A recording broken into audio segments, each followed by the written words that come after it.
Hey, you guys. So I actually forgot that I was even supposed to do this live. And then some of you were in the comment section of some of my other videos, like, are you going to do the live on if, most men are degenerate? And I don't know, this is going to be open panel, but I have to tell you guys, you'll have to really work to convince me that most men are degenerate. Now, I think there are three types of man. Let me start out this way. I think there are men who are genuinely just good people. Um, they're going to make good decisions, even if they're put in a position where they can do something degenerate. That is just not their character, and so they're not going to do it. I do think that that's not the majority of men, but I do think there's a good percentage of men that are just good people. I think there are men who behave properly because of their investment in their careers, their investment in the community. So these are men who outwardly, like if you look at them outwardly, they're very squeaky clean, they're very buttoned up, they're very proper, they seem to have good morals, but in private, if they know they can't get caught, they are degenerate minded, but most people would never experience that side of them. And then I think there are men who just completely lack self control and are openly degenerate. And these are your rapists, your molesters, the people who are just out there in the world just doing what they do. Like that weirdo, who was saying how he's going to drive around and like attack, and rape black women. Like people like him, just genuinely just degenerate and broken. Um and I think those are the three types of men. Like if you asked my opinion, I think the majority of men fall into the first two categories that I mentioned. So, all right. So this is, I wish you will come up and I'll go ahead and put the link in the chat, but I wish you would come up and verify that. So Desiree said, I can answer that. Yes. I'm going to say this. Most men are not degenerate. If most men were degenerate, the world would look very different. I don't think we sometimes fully appreciate how depraved a degenerate man is. A degenerate man are, I've read several articles of grown men raping infants, right? Infants, like babies, just a few months old. And obviously, this causes death to the child. I've read this several times. That's a degenerate man. A degenerate man is like the men that were at the Puerto Rican Day Pride Parade, where they were chasing women around in groups and raping women in the street, where people were walking by and a man had his wife, who wasn't even at the parade, pulled into the crowd and raped in front of him. That's a degenerate man. So when we say that most men are degenerate, I don't think we're really processing what degeneracy is. A degenerate man gives no F's. He's going to pop you in your face. He's going to rape you on the street. He's going to rape your kids. He's going to, you know what I mean? And so for us to say most men are degenerate, the world, you wouldn't be walking around here in mini skirts, push up bras. You wouldn't be at the beach in a bikini if most men were degenerate. So for me, I say this is a conversation. I mean, we could have the conversation, but I think it would be very extremist to say that most men were degenerate because if they were, women would not be safe. Many of us don't feel safe as it is in the presence of certain types of men or in certain situations. If every time we walked out of our door, every man we meet or most of the men we meet were capable of just pure degeneracy toward us, y'all, we wouldn't be leaving the house like that.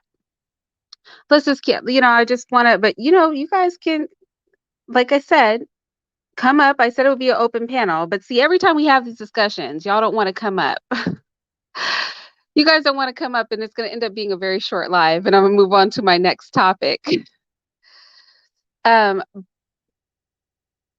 so Leah's World said, "Are you talking about most men in general or most black men?" I mean, we could take the conversation either way. My answer is going to be the same no matter what category of men we're talking about. If we're talking about most men, if we're talking about most black men, my answer is really going to be the same. I think if we talk about different parts of the world, there are definitely parts of the world. Now, in America, we don't live in that kind of place, but there are for sure parts of the world, um, both of black and non black peoples, where the men, most of them truly are degenerate, and the women are in a great deal of danger constantly. Like when they leave their house, they're in danger. So there are parts of the world where most men are degenerate. But if we're narrowing it down, I'd say let's keep it in the United States because most of us are from the United States, and we can speak about men in general or we can speak about black men. But I would say most are not degenerate, like just honestly. Like when even in predominantly black neighborhoods, even in the poorest of black neighborhoods, women are literally not walking outside in mass and every single man they meet or most of the men they meet are ready to beat them and rape them in the street. That's not happening, right?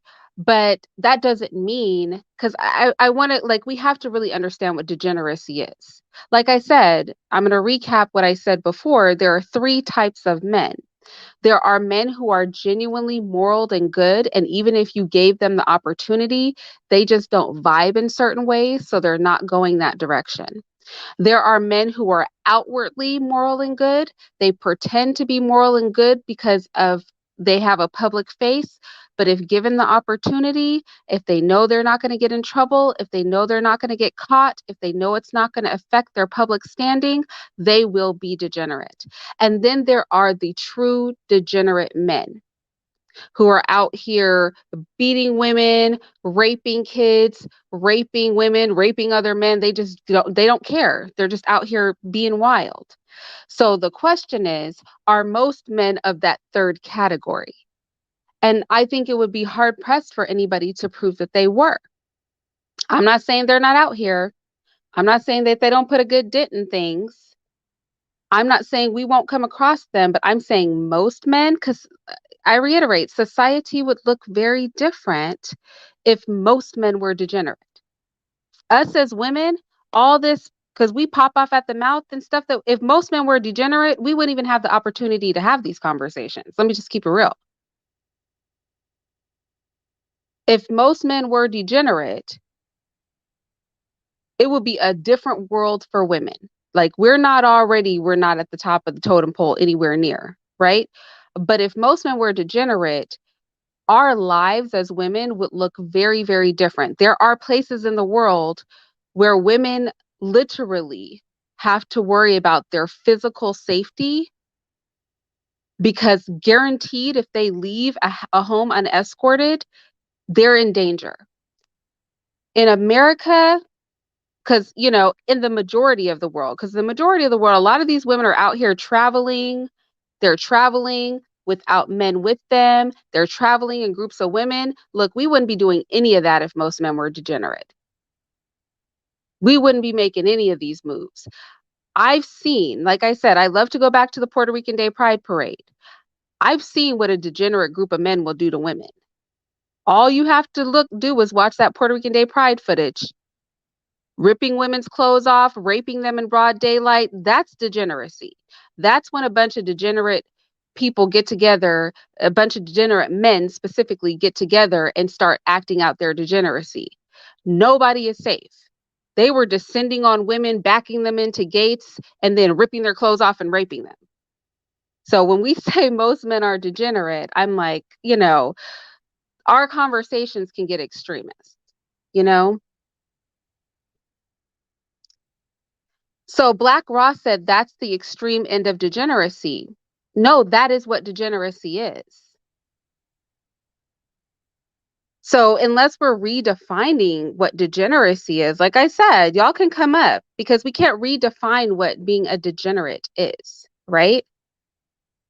We can't redefine what that means. A man cheating on you doesn't make him degenerate. Okay? A man cheating on you or being a hooker does not make him degenerate. It makes him a hooker. Right? It makes him a cheater. So we have to define terms. A man being a terrible father doesn't make him a degenerate. Well, that actually, not taking care of your own house does make you a degenerate. Actually. So I guess it's how we define the terms. Do you know what I'm saying? But arguably, a person who has no care for his own offspring and things like that is going to have other qualities that are going to round out that status of degeneracy. It's not just going to be him abandoning his kids. A person that will abandon his own seed probably has no morals in general, and his lack of morals is going to be exhibited in many behaviors. And then we can call that person a degenerate because we can see a trail of degenerate behavior. So I suppose it's like how you define the terms.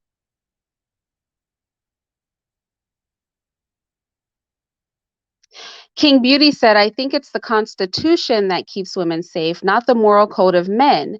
Well, men wrote the Constitution and men enforce the Constitution. Men are the police officers, men are the firefighters, men men are the people who keep other men in control, right? It says our legal system is pretty good in the West compared to other places, but men run the legal system. So if most men were degenerate, the legal system wouldn't do us any good.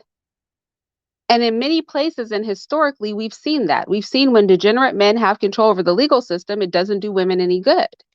So arguably, if men are in control of all of this, then clearly most of them are not degenerate, right? Because the legal system, like, I mean, we know we can take somebody to court. Now, it's not always easy. I mean, those of you who have heard me talk about my personal experience, which I'm not going to get into today, know that it's not always easy. But arguably, right, we have to admit men are running the legal system.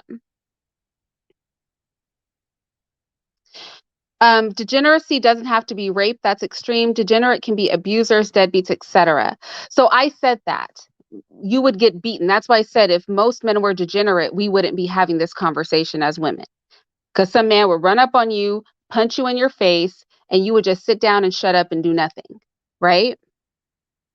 We wouldn't be popping off at the mouth as women because we would get drugged by a man. So I agree with you that degeneracy is not just rape. That's why I say most men are not degenerate. The fact that women are even comfortable pushing these issues openly lets you know most men are not degenerate. Because if they were, we would not be pushing these issues openly. They would beat us up and we would go off in a corner and be silent somewhere. We try to defend ourselves and likely be overwhelmed. Because remember, if most men are degenerate, it's not just going to be one man popping you in your face. It's going to be 2, 3, 4. They might stomp you out. See, that's how degenerate men are. Like you're going to be in check. Think a pimp. A pimp is degenerate. Do you know what I mean? So do most men behave that way is the question. If they did, your life and my life as women would look very different.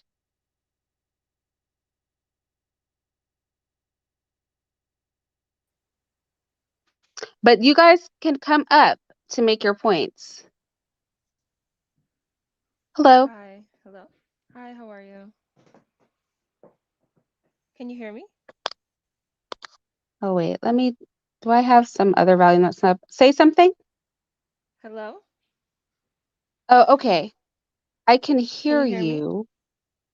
I can hear you. Let me make sure that it's my audio that's with anything else. Hello? Okay, yeah. Okay, you're good. You're good. Oh, Hey, hi. what are your How thoughts are on this? you? I'm good. How are you? Good. My thoughts? I often ponder this question as well, and I understand what you're saying. Like, if men were fully degenerate, like, we would still be living like cavemen and stuff like that, like them beating us over the head every 5 seconds and stuff. But at the same time, sometimes I think let's I know you're saying men overall, but let's take like white men and black men. Like, I guess if the good men, like if the bad men didn't know that the good men had the law against them, I feel like the law and consequences from other men is what stops men from behaving degenerately towards women a lot of times. And if they had the power to get away with it, they could, but they know that there's a good chance they could get into a lot of trouble with other men. So it's like maybe they're degenerate, but it's just not worth it to them. You know what I mean? No, I actually 1,000% agree. And that's why I think it's important as women we have these conversations. And it kind of ties into what It's Monica says. She says, I think the legal system is to protect men and women just get rollover benefits. But keep in mind, we don't have to get rollover benefits in the legal system. We had a legal system, even in this country, that was designed just to protect men, and women got no benefits from that system, right? So we know that, and even currently in many countries, there are legal systems that are solely built to protect men. And if they don't want to give women benefits of that system, they simply don't. Right. Historically, we've seen this happen over and over again. But I think that, leave Black girls alone. Can I call you that? Should I call you something else? Yeah. Yeah, you I can. think that she brings up a very good point, and I think that's why this conversation is so important, because in the heat of liberal extremism, let me just keep it 1,000 with you guys. In the heat of liberal extremism, women have become belligerent. And we have been encouraged, like you see these, it's mostly white women, don't get me wrong, but you see these masses of women with their boobs out and screaming, and then you have the extreme feminists, men are evil, all sex is rape, all men are degenerate, all this stuff. But I think what we have to remember, and I said this privately about like law enforcement and things like that. Um, Maybe I'll put it in a way you guys can probably grasp, like taking men and women out of it. When we think of the military and we think of law enforcement, one of the reasons that they really want to move away from hand to hand combat, and why they really want to do a lot of military actions remote where they use drones and things like that, is because of the human aspect of it. And at the end of the day, if the military or the police come marching through the streets to tear up homes of us, our homes, we are the sisters, the brothers, the mothers, the fathers, the cousins of all of those human beings. And not making them the enemy, but always being able to appeal to their humanity is the very thing that the government fears, because so many times people have been able to turn the military against the government. Why? Because we are their family. And most military personnel, most police officers, if push came to shove, aren't going to go into their own neighborhood and oppress the people. Now, the same dynamic is between men and women, because whether women want to accept it or not, no matter what levels of denial we want to be in, the world is controlled by men overarchingly. I mean, there's a little sprinkling of women in power here and there, but men control pretty much the planet. If we're just keeping it real, taking emotions out of it, and just sticking to what is factual. When we look at the majority of world leaders, the majority of people who run governments, the majority of people who control law enforcement, the majority of judges, the majority of people that control monetary systems, these are men. The majority of people who build things, the majority of people who work in the technology field, the majority of people that run Fortune 500 companies, these are men. I'm not saying women are not capable of doing these things. I'm saying what it is. These are men. And there are a lot of men. Remember, I said the three types of men. The smallest group are the men who are genuinely good and moral and are just not going to do wrong things because that is not who they are. Then there are the men who are outwardly moral. And if you give them a chance and they know they won't get in trouble and it's not going to affect their lives, they will do degenerate things. And then you have the open degenerates, who are the ones just running around reckless in the world. If there are not men to keep, so if the men of morals are not present to couple up with the men who are pretending to have morals, because they're going to go along with the men who have morals because they're pretending that they have morals. The truth is, those two groups of men are keeping the open degenerates in check. It just is what it is. Yeah, that's what I was thinking. Like for the small population of the good men, they had like if you're smart enough to know that you just shouldn't be degenerate, then you're probably smart enough to have the resources and the power to inflict consequences on the ones that want to act a fool. So it's like I think it is like the small percentage that keeps the others in check. Yeah. Yeah. Black Ross said, cheating is degenerate behavior. Degeneracy is immorality. It's a spectrum. Most men aren't extremely degenerate. I'll say this, if that's the case, then most women are degenerate too. If we're going to define degeneracy as immorality, then this conversation should turn into, are most people degenerate? Like if we're going to use your definition, and then I would say, yes, most people are degenerate, not just most men. Because let's keep it real. Women, like, I know we like to get on our high horse, but a lot of us move funny. Most humans move in degeneracy. If the basic definition of degeneracy is going to be immorality, then most people are degenerate, But right? I That's also why I wanted say to we have ask to you, define terms. Go ahead. I'm sorry, I wanted to ask you though, do you think like being a narcissist by nature is degenerate because there are a lot of narcissists out here and it's actually on the rise? And there are a lot of narc men, but there are a lot of narc women out here too. So it's like, are narcs degenerate? What is a narc? Like A somebody that tells on narcissist? somebody else? Oh, A a narcissist. narcissist. Well, yeah, I think narcissists are definitely degenerate. And I think Tiffany brings up a really good point. Um, it seems that men globally are devolving. Not all men are degenerate, but male degenerate behavior is escalating. And I absolutely agree with you. And I think that's why, as women, so men have control over themselves and they are responsible for their own behavior, 1,000%.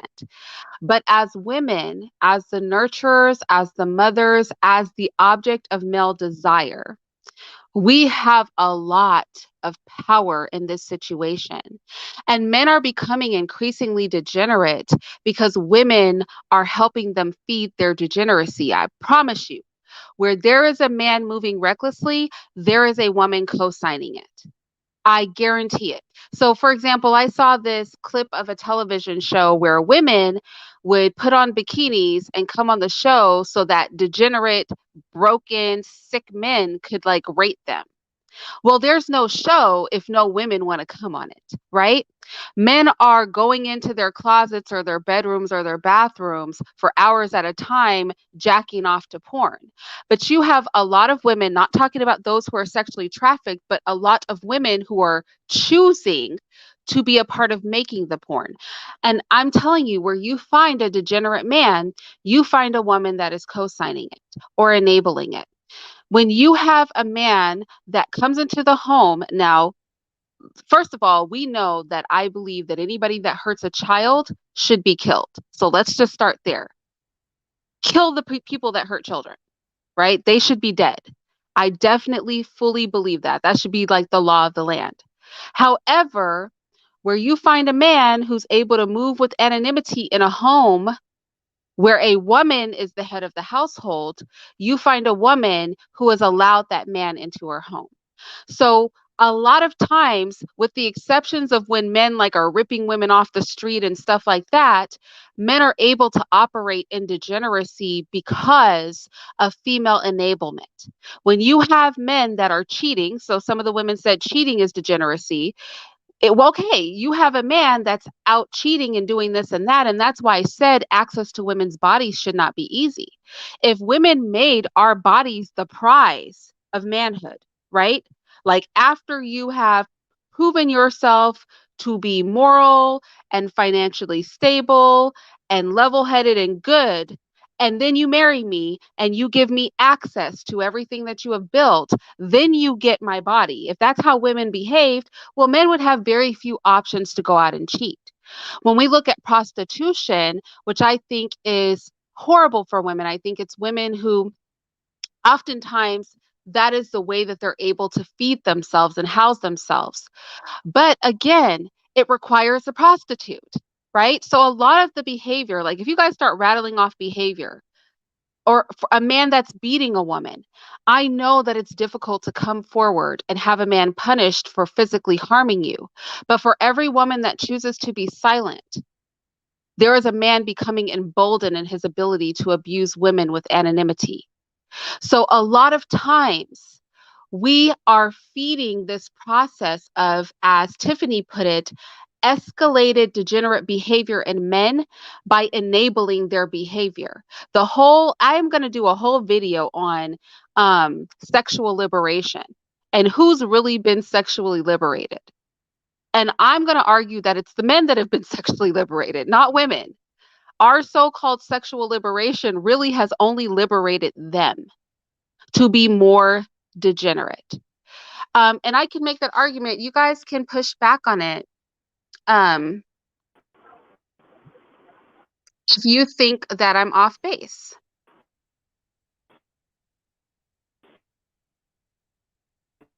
Hi, Love 44.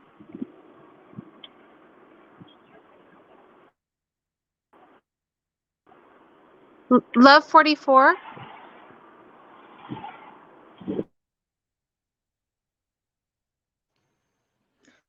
Well, so is it so right now it's a question of like nurture versus nature, and so I guess maybe you're saying that it's more nurture than like Well, just men inherently being degenerate. well, maybe in the beginning, but I'm saying like as adults, we're partners in the enablement of certain behaviors. Do you know what I'm saying? Like they are responsible for their actions, but if their actions require our acquiescence, agreement, or co-signing or participation, then we're responsible for participating, co-signing, etc. You know what I mean? Yeah, like it's definitely a mixture of both, I feel. Yeah. Can you hear me? Yes. Oh, you can hear me. I was saying hello. My apologies. I was hoping I could just bring up something. I'm an educator, much like Miss Irene, and the school system. I live in Texas, and over the past 2 years, I've had four seventh graders um, who I'm just going to say aspire to become prisoners because, for instance, there was a kid in ISS for stealing, and one of the principals made a comment to him that you people are always stealing, right? And so he proceeds to curse her out. So he gets thrown in ISS. So when I asked him about it, he gave me that reasoning, and I was like, well, you have to change your behavior, you shouldn't be stealing, just kind of went through the whole trying to correct him, and I was like, you don't want to go to jail someday, and he said, well, I wouldn't mind it. If you go to jail, you eat for free. Fourth boy who has told me that. So there's something wrong. Like, I guess what I'm trying to say, like, where does it begin? The degenerate behavior. Where does it begin? Like, what do we do about the mindset of men who, how do they become degenerate? Because apparently, for our little boys, black little boys, in the school system, they're not programmed to learn anything outside of entertainment, and they're struggling, and they have a mindset already that they're headed either to prison or they're going to die. And so I'm saying, what should we do, to change this behavior? I'm very, Well, very concerned. I think what you're describing, and then I want to get to what hybrid vigor said because I have feedback for you, sir.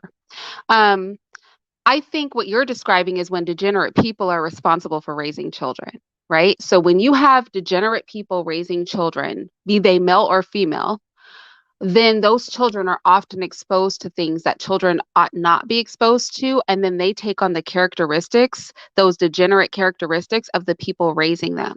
And I think that goes back to what she was saying about is it nurture, right? And I think that's why I said initially it's nurture. Initially, the foundation that you lay in a person really is, and to go really off topic, I was going to do, and this is going to seem crazy to you guys, but because I'm doing my winter shred. And so I'm fasting for the next like 20 to 30 days. I'm 7 days in my fast. And I was thinking about obesity and how women who don't breastfeed and give their babies formula, although formula can keep your baby alive, it does have corn syrup in it. Um, and things like that, which acclimate your baby's body to something they would not normally acclimate to.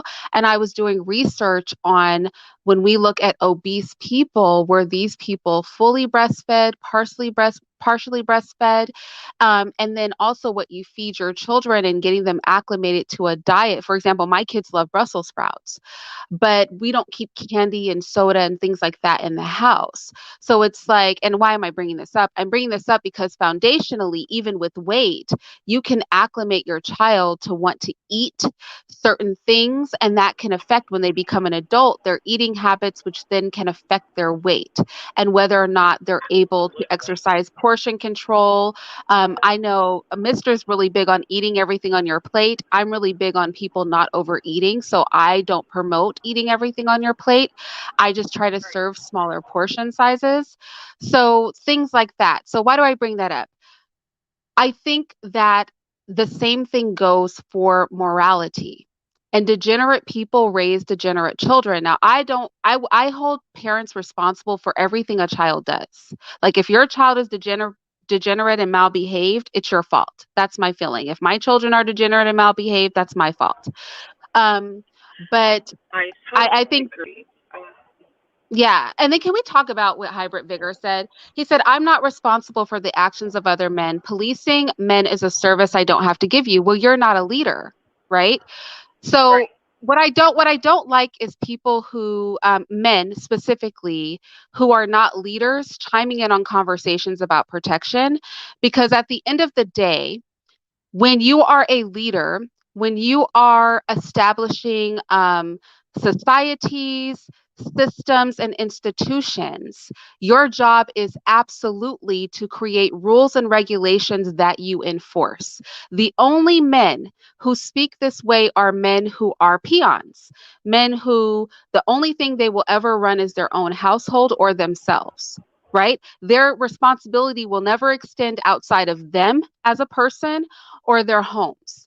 And men like that aren't really part of a conversation about societal or communal protection. That is a conversation that should only be had amongst men who institution build and who are running communities and countries. That type of man thinks very differently from the peon man. And the peon man or the epsilon, right, is going to focus on himself and maybe his household. So there are varieties of men. Every man is not a leader and a builder. And so I think when men who don't lead and build chime in on conversations about whether or not you are supposed to have rules, regulations, and enforce those things in what you build, I think that shows that you don't understand um, actually developing anything, which is fine. But any man who's built anything, be it a business or is managing a community or is managing a country, will tell you that I put rules and regulations in place and then I enforce them. And by my way of enforcing them, it provides protection for the people who operate under the system I have built. That is what leaders do. I'm going to need the men who don't lead and build to step out of conversations about what men who do lead and build, how they manage their stuff. You may not have to provide anybody protection because you have built nothing to protect, right? You don't have an institution where things must be enforced to keep what you have built running smoothly. So you may not care, sir. But men who actually develop things, it is their priority to ensure that they protect what they have built. And that is done by enforcing rules and regulations. And that automatically gives people who operate within their system protection. That's a whole other conversation. Like when people who don't know because they don't do try to jump in and have a voice in something that really has nothing to do with them. Sir, you are benefiting from another man's protection. Do not jump in and give your opinion on what you will and won't protect. Wow. Yeah, you're either degenerate or degenerate compliant. And even if you're degenerate compliant, like there's still a slight level of degeneracy that you don't care about what's going on around you at all. It's all about you. I guess that kind of goes back to the narcissism, like you just don't care and you're gonna watch women and children go through it and it doesn't matter to you. Wait, Yeah, you'll It's be yeah, weird. surprised how many men feel exactly the same way hybrid feels. Like there's just way too many who feels that way. Like you're right, Miss Irene. They aren't leaders, and I'm gonna jump off. I need to leave, but you're amazing, Mrs. Irene. I just wanted to tell you you're amazing, and um, yeah, there's a lot going on, and there's just not enough people willing to do the research and work and to help one another. There's so many people like hybrid in the school system, like hybrid. So it's just really, really sad. So anyway, have a great day. thank you. I appreciate you coming up. Leah's World said, are peon men degenerate? No, not innately. Every man can be a leader. We would constantly be in war. If every man wanted to control everything, they would constantly be fighting each other. So I don't think being a peon man is necessarily degenerate. All that being a peon means is that you are in the lower caste of society. You're not leading. You're simply living in society and managing your life. I think peonage and degeneracy do not necessarily go hand in hand. Everybody's not built to lead. And I think that that's okay. So I don't think a peon male is automatically degenerate.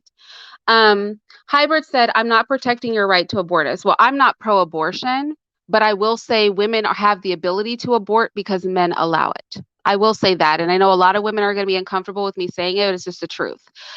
Women have the ability to abort babies by the millions because men who control the legal systems have allowed that.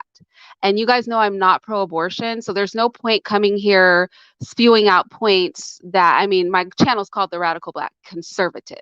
So I don't even know why you would bring that up in my space. At the end of the day, you should be happy because my ultimate point is most men are not degenerate.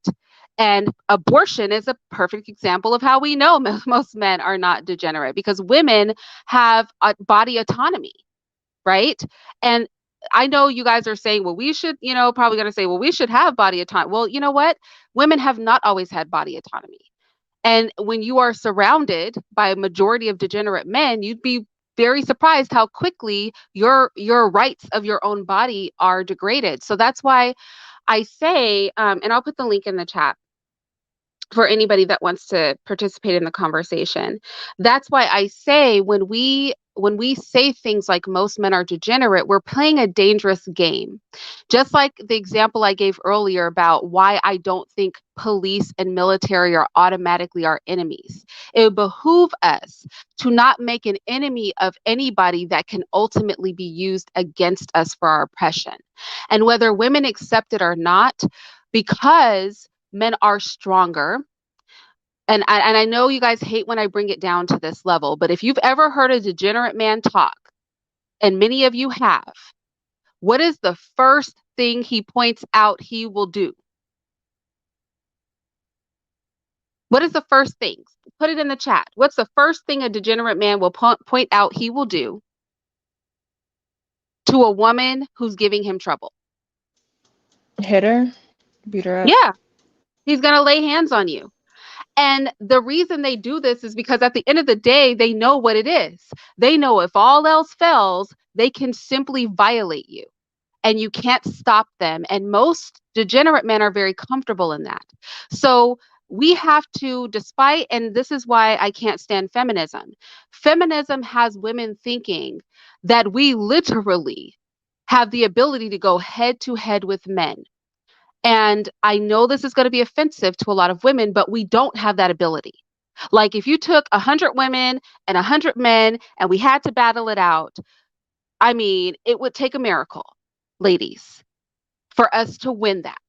So that is why we can't make men the enemy, not out of fear, but out of the spirit of cooperation, because we always need that sect of men who will be protecting our interest as women. That is how we win. When we raise sons who grow into men who want to protect the interest of women like their mothers and their sisters and their grandmothers, right? When men see the benefit in protecting women's interests, we as women are able to operate in our fullness.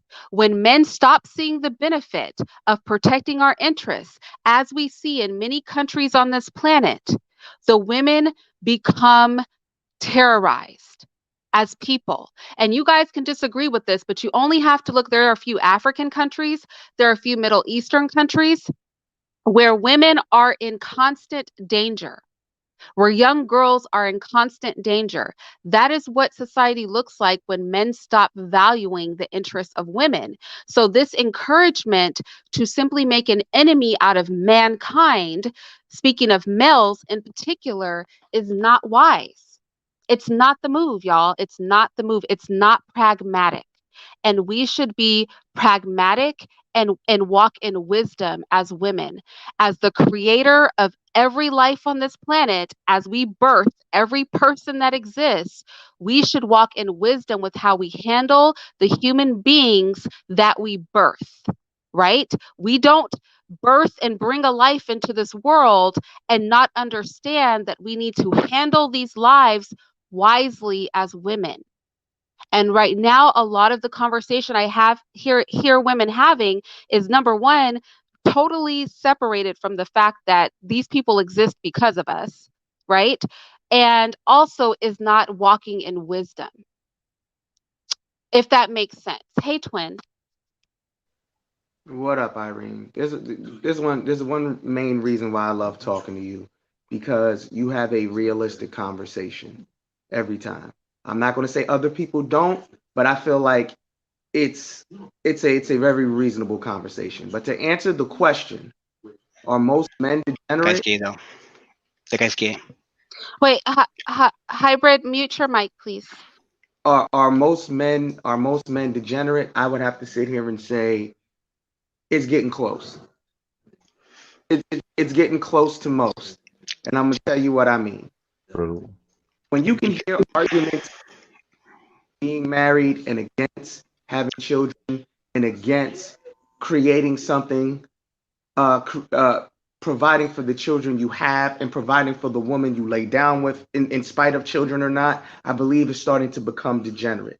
When you sit here and you don't see the benefit of building anything within your community that could be beneficial, not just to you, but to the women and children, I believe that's starting to become degenerate. You see what I'm saying? Yes. That's how I look at it. I'm not going to sit here and say most men are degenerate. Do a lot of men have degenerate ways of thinking? Absolutely. When it comes to certain topics, yes. But outright degenerate, no. Because I don't think people understand, like Jeffrey Dahmer was a degenerate. You see what I'm saying? R. Kelly's a degenerate. Jeffrey Epstein was a degenerate. You see what I'm saying? Mm-hmm. I don't think the average person is a degenerate. I think they have degenerate ways of thinking, because they don't think through a lot of their arguments or a lot of their ways of thinking. They see something and they immediately go to the most extreme version of what it can be, instead of having a realistic outlook on things. So I do agree with you. It is wrong to demonize, because you already know how I am. I don't believe in demonizing either side of this equation. But you also know how where I come. The way things will change and the way things will be fixed and the way things can move forward is if we have a strong male presence that will actually sit here and be productive in society. Because we see now when men aren't productive, if we're not doing what we need to do, it starts to look like this. We have a lot of distrust, we have a lot of anger, we have a lot of frustration. And I can understand all of that. But to answer the original question, are most men degenerate? I would say no, but we're getting close. Okay. Thank you, twin. Okay, hybrid. Now I Okay. let you up because you tried to come up, but keep it chill. So Okay. what are your thoughts on this? Well, Twin Bang is obviously queer, so I don't. Okay. All right. So that The fuck you say to me, pussy? that he's gone. Wow. So it What the doesn't fuck matter you what say to me, pussy? Wow. That was he's not even You know what's funny, Irene? You know what I love about these fucking people? He's talking that shit on this panel, oh but I yeah. would crack his ass in half in real life. Yeah. He's just upset because I called him a peon. That's why He is a fucking peon. I thought he was gonna come up here and complain about that, and I was gonna let him. I mean, if I call you a peon, you're welcome to come up and defend yourself. But I feel violated. thought he could maintain his control, but I guess not. So I feel violated. I think you stole some of my brain cells. Just dealing with him. Like, right. What the fuck, bruh? All right. If you disagree, you can disagree in a respectful way. You talking that shit online because I can't crack your ass in half. You said that shit to my face, I'd have put your ass through the concrete, pussy. Yeah. Keyboard can we just briefly, I want to talk about what Lioness Ma said. Lioness Ma said, having little boys, I've had to stop listening to a lot of the content in these spaces. It's not uplifting to mothers with small sons. It's depressing and damaging for them to even hear. Definitely when I listen to controversial content, I put my headphones in. I don't play that in the house. But I do think as mothers, because you guys know I have mostly sons, I only have 2 daughters. I think as mothers and just as women in general, because we can birth both boys and girls. And we've had this conversation on my channel. I can't remember the video where I said, if at what stage does a man become the enemy? At 2, at 3, at 4, at 15? Like, at what point do children have to take on the burden of a preconceived notion about men? And I think as women, like, I just can't stress this enough, as people who have wombs, who create both men and women, like we birth men and women, we have to really be wise. Like, there's not a person walking on this planet who a woman did not birth. So we have to, like, we have, like, every individual is responsible for their own behavior. Don't get me wrong, but we have culpability in how we deal with the very people that we create. And y'all, I don't know, but I agree with you, Lioness Ma. Like, we have to, as mothers, guard ourselves so that our inner thoughts don't translate into how we treat our sons and our daughters. And I've said this even to the swirling community, like the hatred for mixed people and lighter skin, but then you want to have a light skinned baby, like that is insane to me. As women, we can't operate at these levels of confusion and dissonance. It's not healthy. We have to be wise. We have to be pragmatic. I'm sorry, Black Privilege, what were you saying?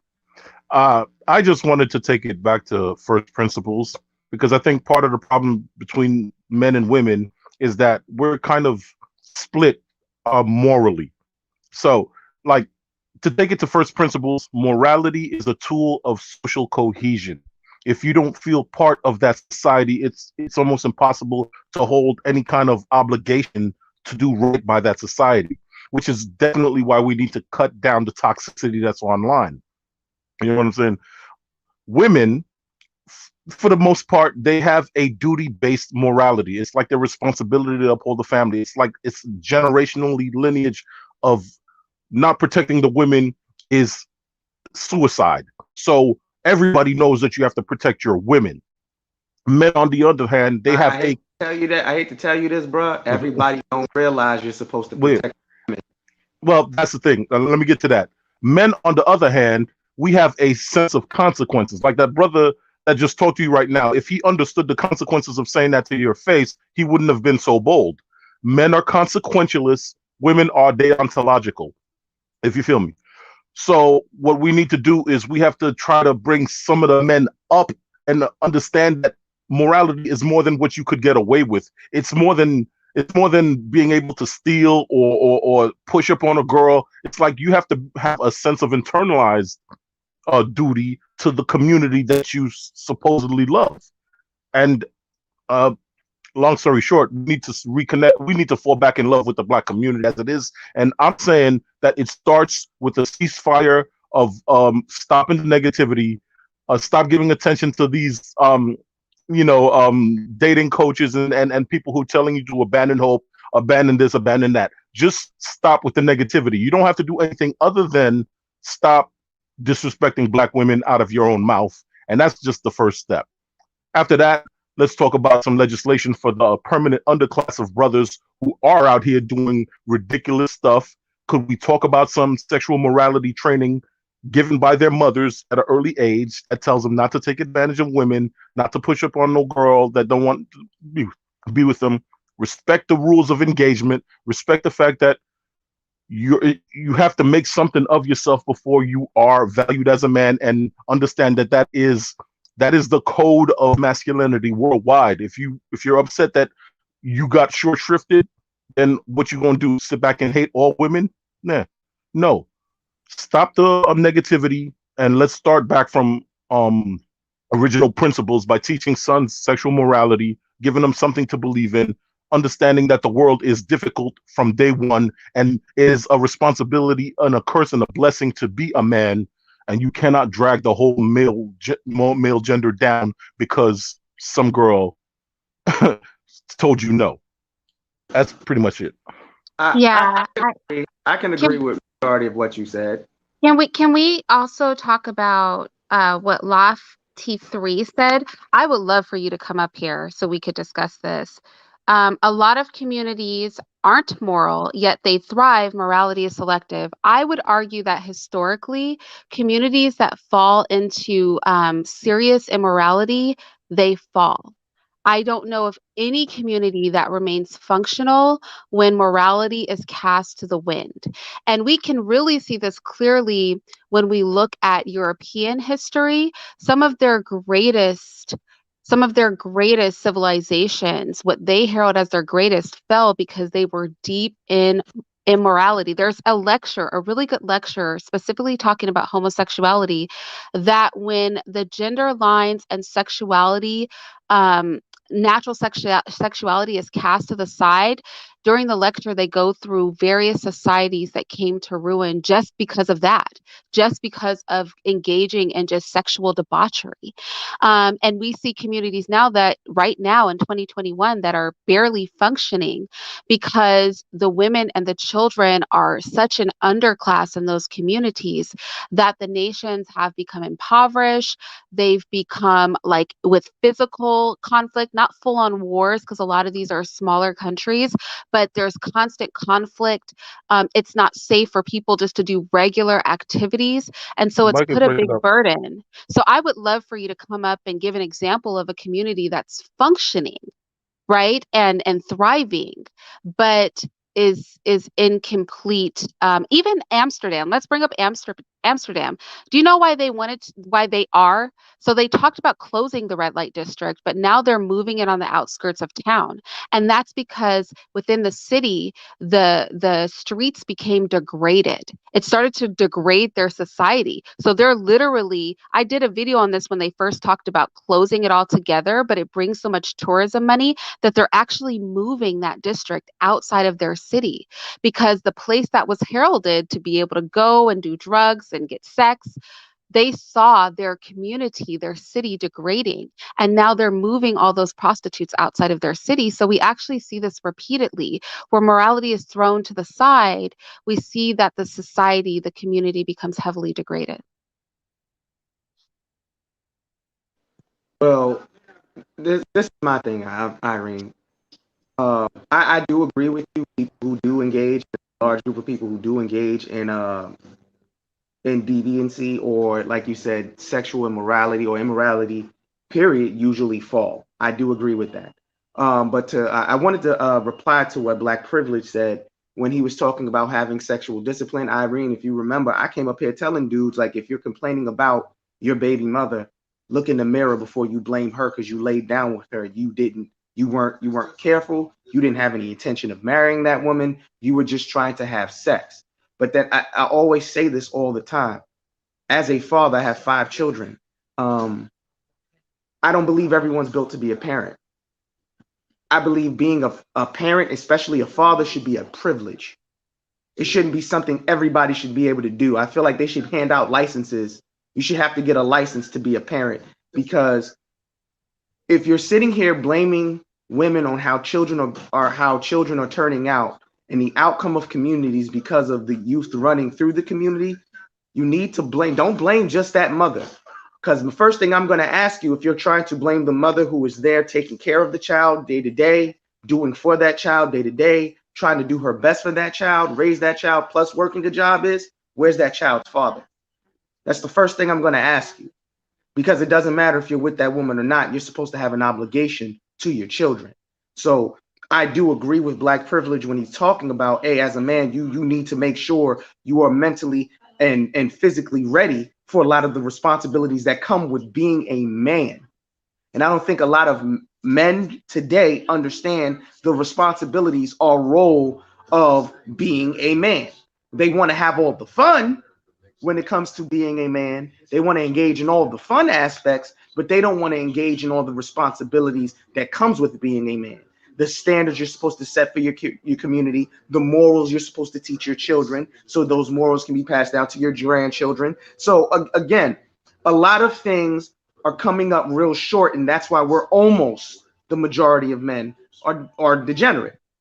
Because what do you have men teaching their children now, Irene? It's okay to womanize. It's okay to get money any way you can. It's okay to be a deviant in most cases, and there's an excuse for it.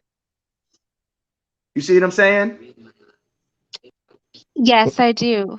Leave Black girls alone. Although I disagree with you about the licenses to be a parent, because somebody will abuse that right. But I do think this: if we kill people who Yeah, are I trust the extremely government. degenerate, yeah, I think if we killed people who were extremely degenerate, that would solve a lot of the problems. And you guys know I'm an advocate of, and I do believe this should be the law of the land. I'm not saying go out and kill them, you guys, but I'm just saying you guys know that I do believe that people who engage in extreme degeneracy should be put to death. I don't believe in jailing them or trying to rehabilitate them. And I think that would go really far to curbing degeneracy in people and also not allowing those people to poison others, because degenerates recruit.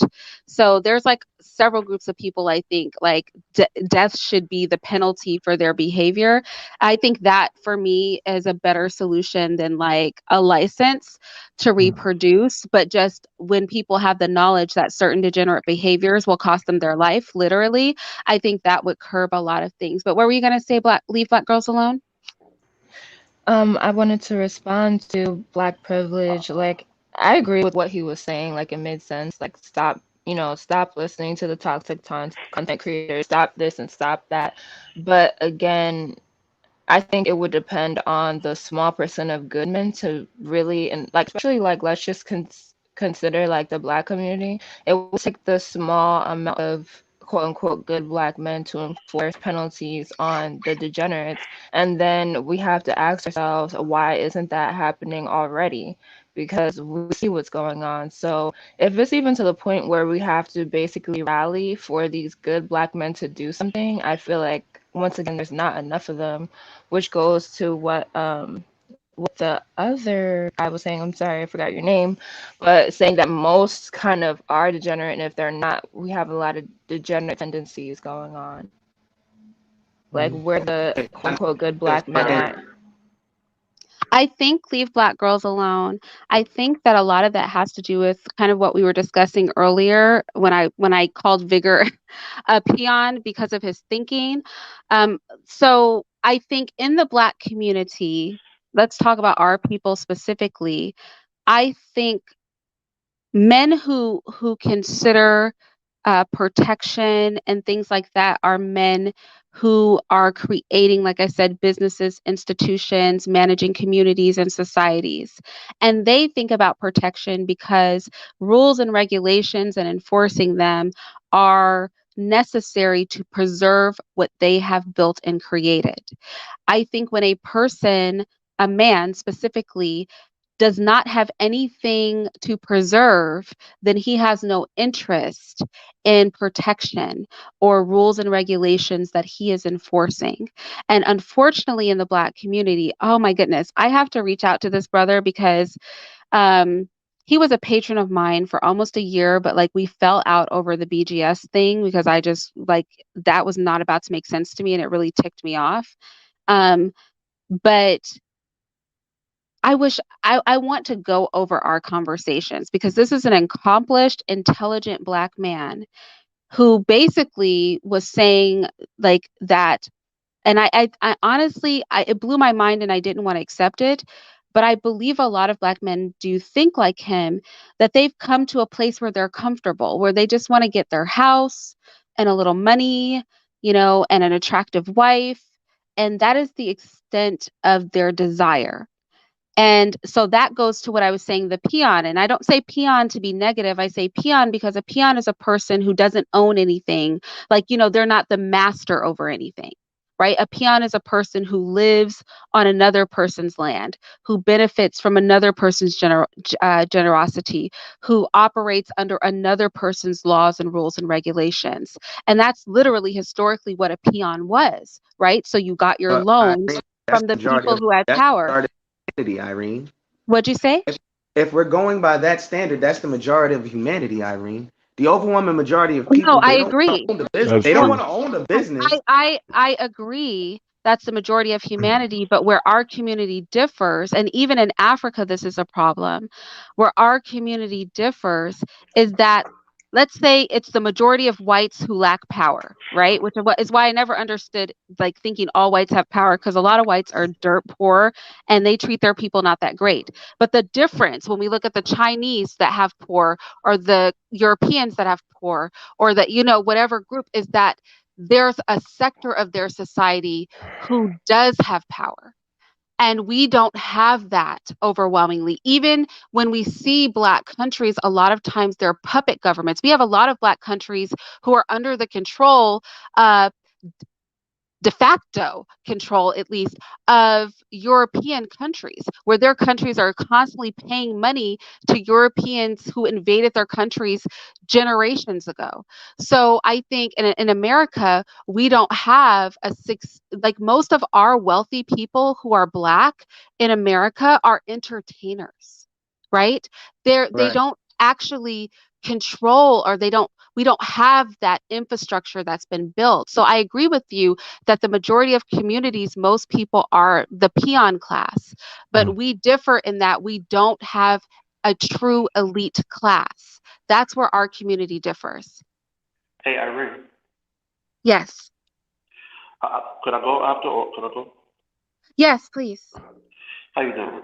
Yeah, so what I think, what I was thinking is just a solution to the problem is that it's kind of similar to what you were saying just now, is that first and foremost to solve that type of degeneracy. Well, first to answer the first question, what the topic was, is there degeneracy? Yeah, I do think that there is some degeneracy, but to solve the problem, basically what you were saying earlier, is that first we need to have built our own institutions and have our own economy first, and be able to, and by that, in my opinion, we'd be able to start having our own tax revenue, our own revenue, or our own resources to solve those type of social problems between men and women, because essentially is our men or those who's participating in this degenerate behavior is exposed to popular culture. They don't have that much funds or revenue, so they get devolved into this type of behavior. So without an economy or without our own infrastructure, like you mentioned, this is what results in this certain segment of the community that has that type of degeneracy. So that's what I want to say real quick. No, I think that's a great point. And Placido said we are all peons by that logic. Well, Right. speak for yourself, because personally, personally in my household, and many of, specifically speaking to the Black community, Black people that I surround myself with, they are institution building, and they do have things that they need to protect and regulate. So you'll have to speak for yourself. So if you're self-identifying as a peon, Hmm. that is fine, sir, but don't speak to anybody else and what they're doing unless you know what they're doing. Okay. Can I Can I interject add? about something? Oh, Okay. I just want to say this, like, I'm always trying to bring it back to the beginning. Like, I keep saying this little parable. Um, Spirituality breeds fraternity. Fraternity breeds patriarchy. Patriarchy breeds prosperity, and prosperity validates spirituality, and so on and so on and so forth. My problem with African Americans is that we are disconnected from our spiritual moral center because we don't know what it is in this libertine America. So we end up worshiping everything from our own masculinity to women to Christ to everything. We just, like I said, bring it back to first principles. What do you value? Is your masculinity worth anything if a woman ain't in it? Because then you're just really worshiping your what's in your pants, and that's where we get jammed up. What do you believe in? Because like even if you are the most hardcore atheist, you got to understand that God is the search for a moral good. If you and I see the same oasis in the desert, we're gonna go to it together.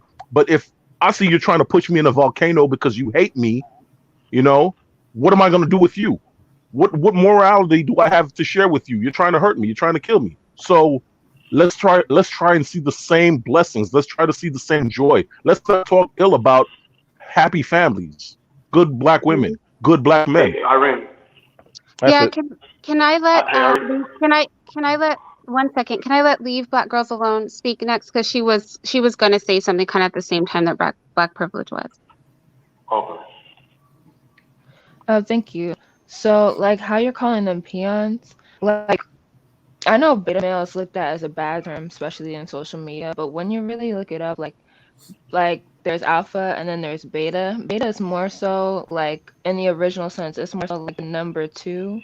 It's like alpha is number one, but beta is number two, and they still have good characteristics and they're still building. They're just not the top dog. And like you said, everyone can't be the top dog. So I think that being like a beta is demonized, wrongfully so, a lot of time.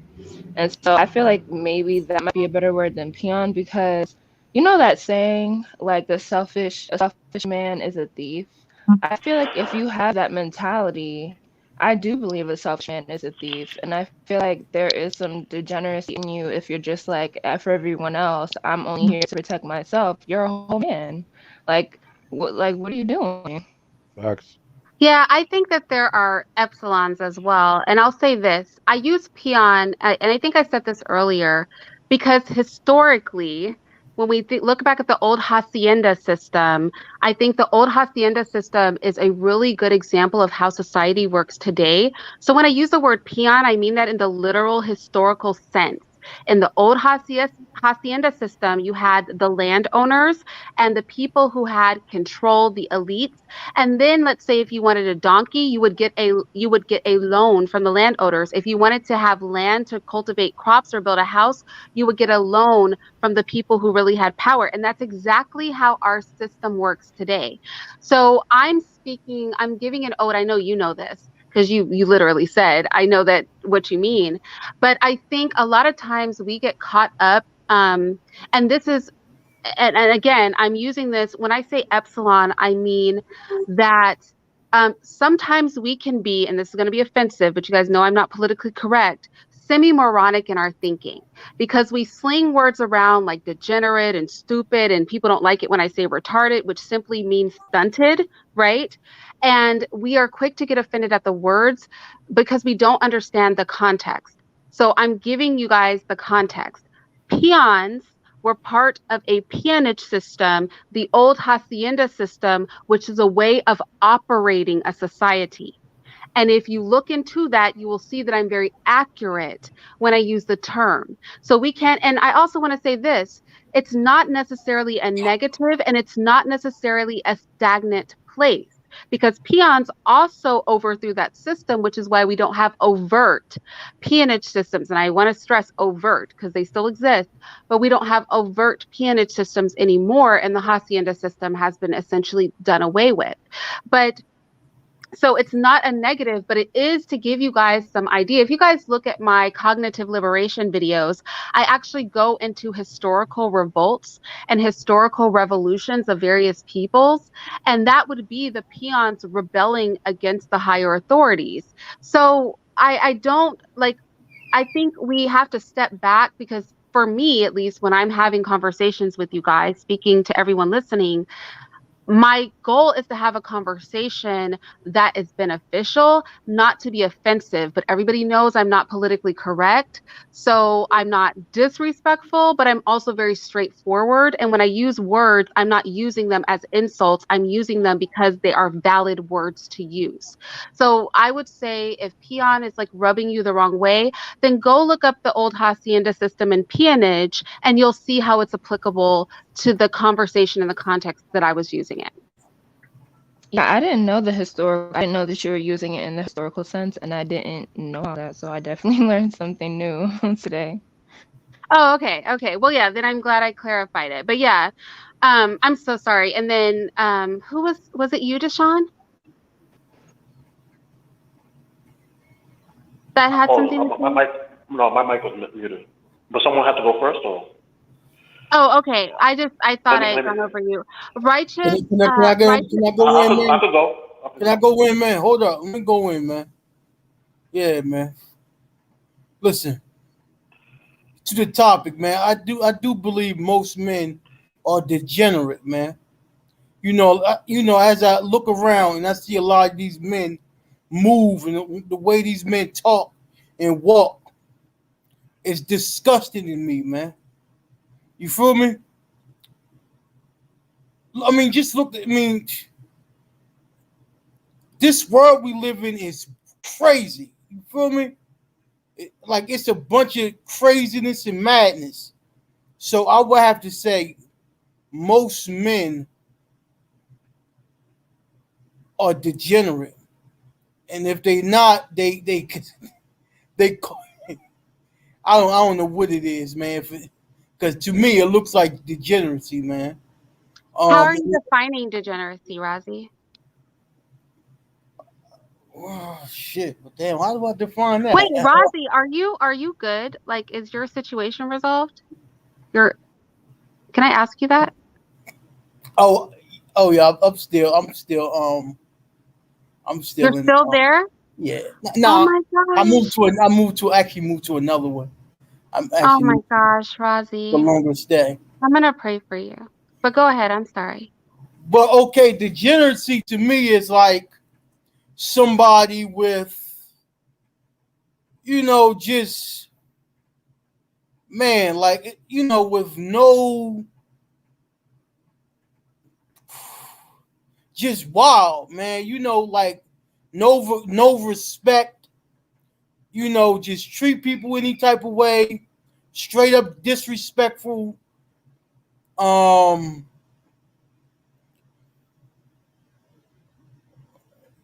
no home training. They're not mindful. They're not, they don't stand on anything.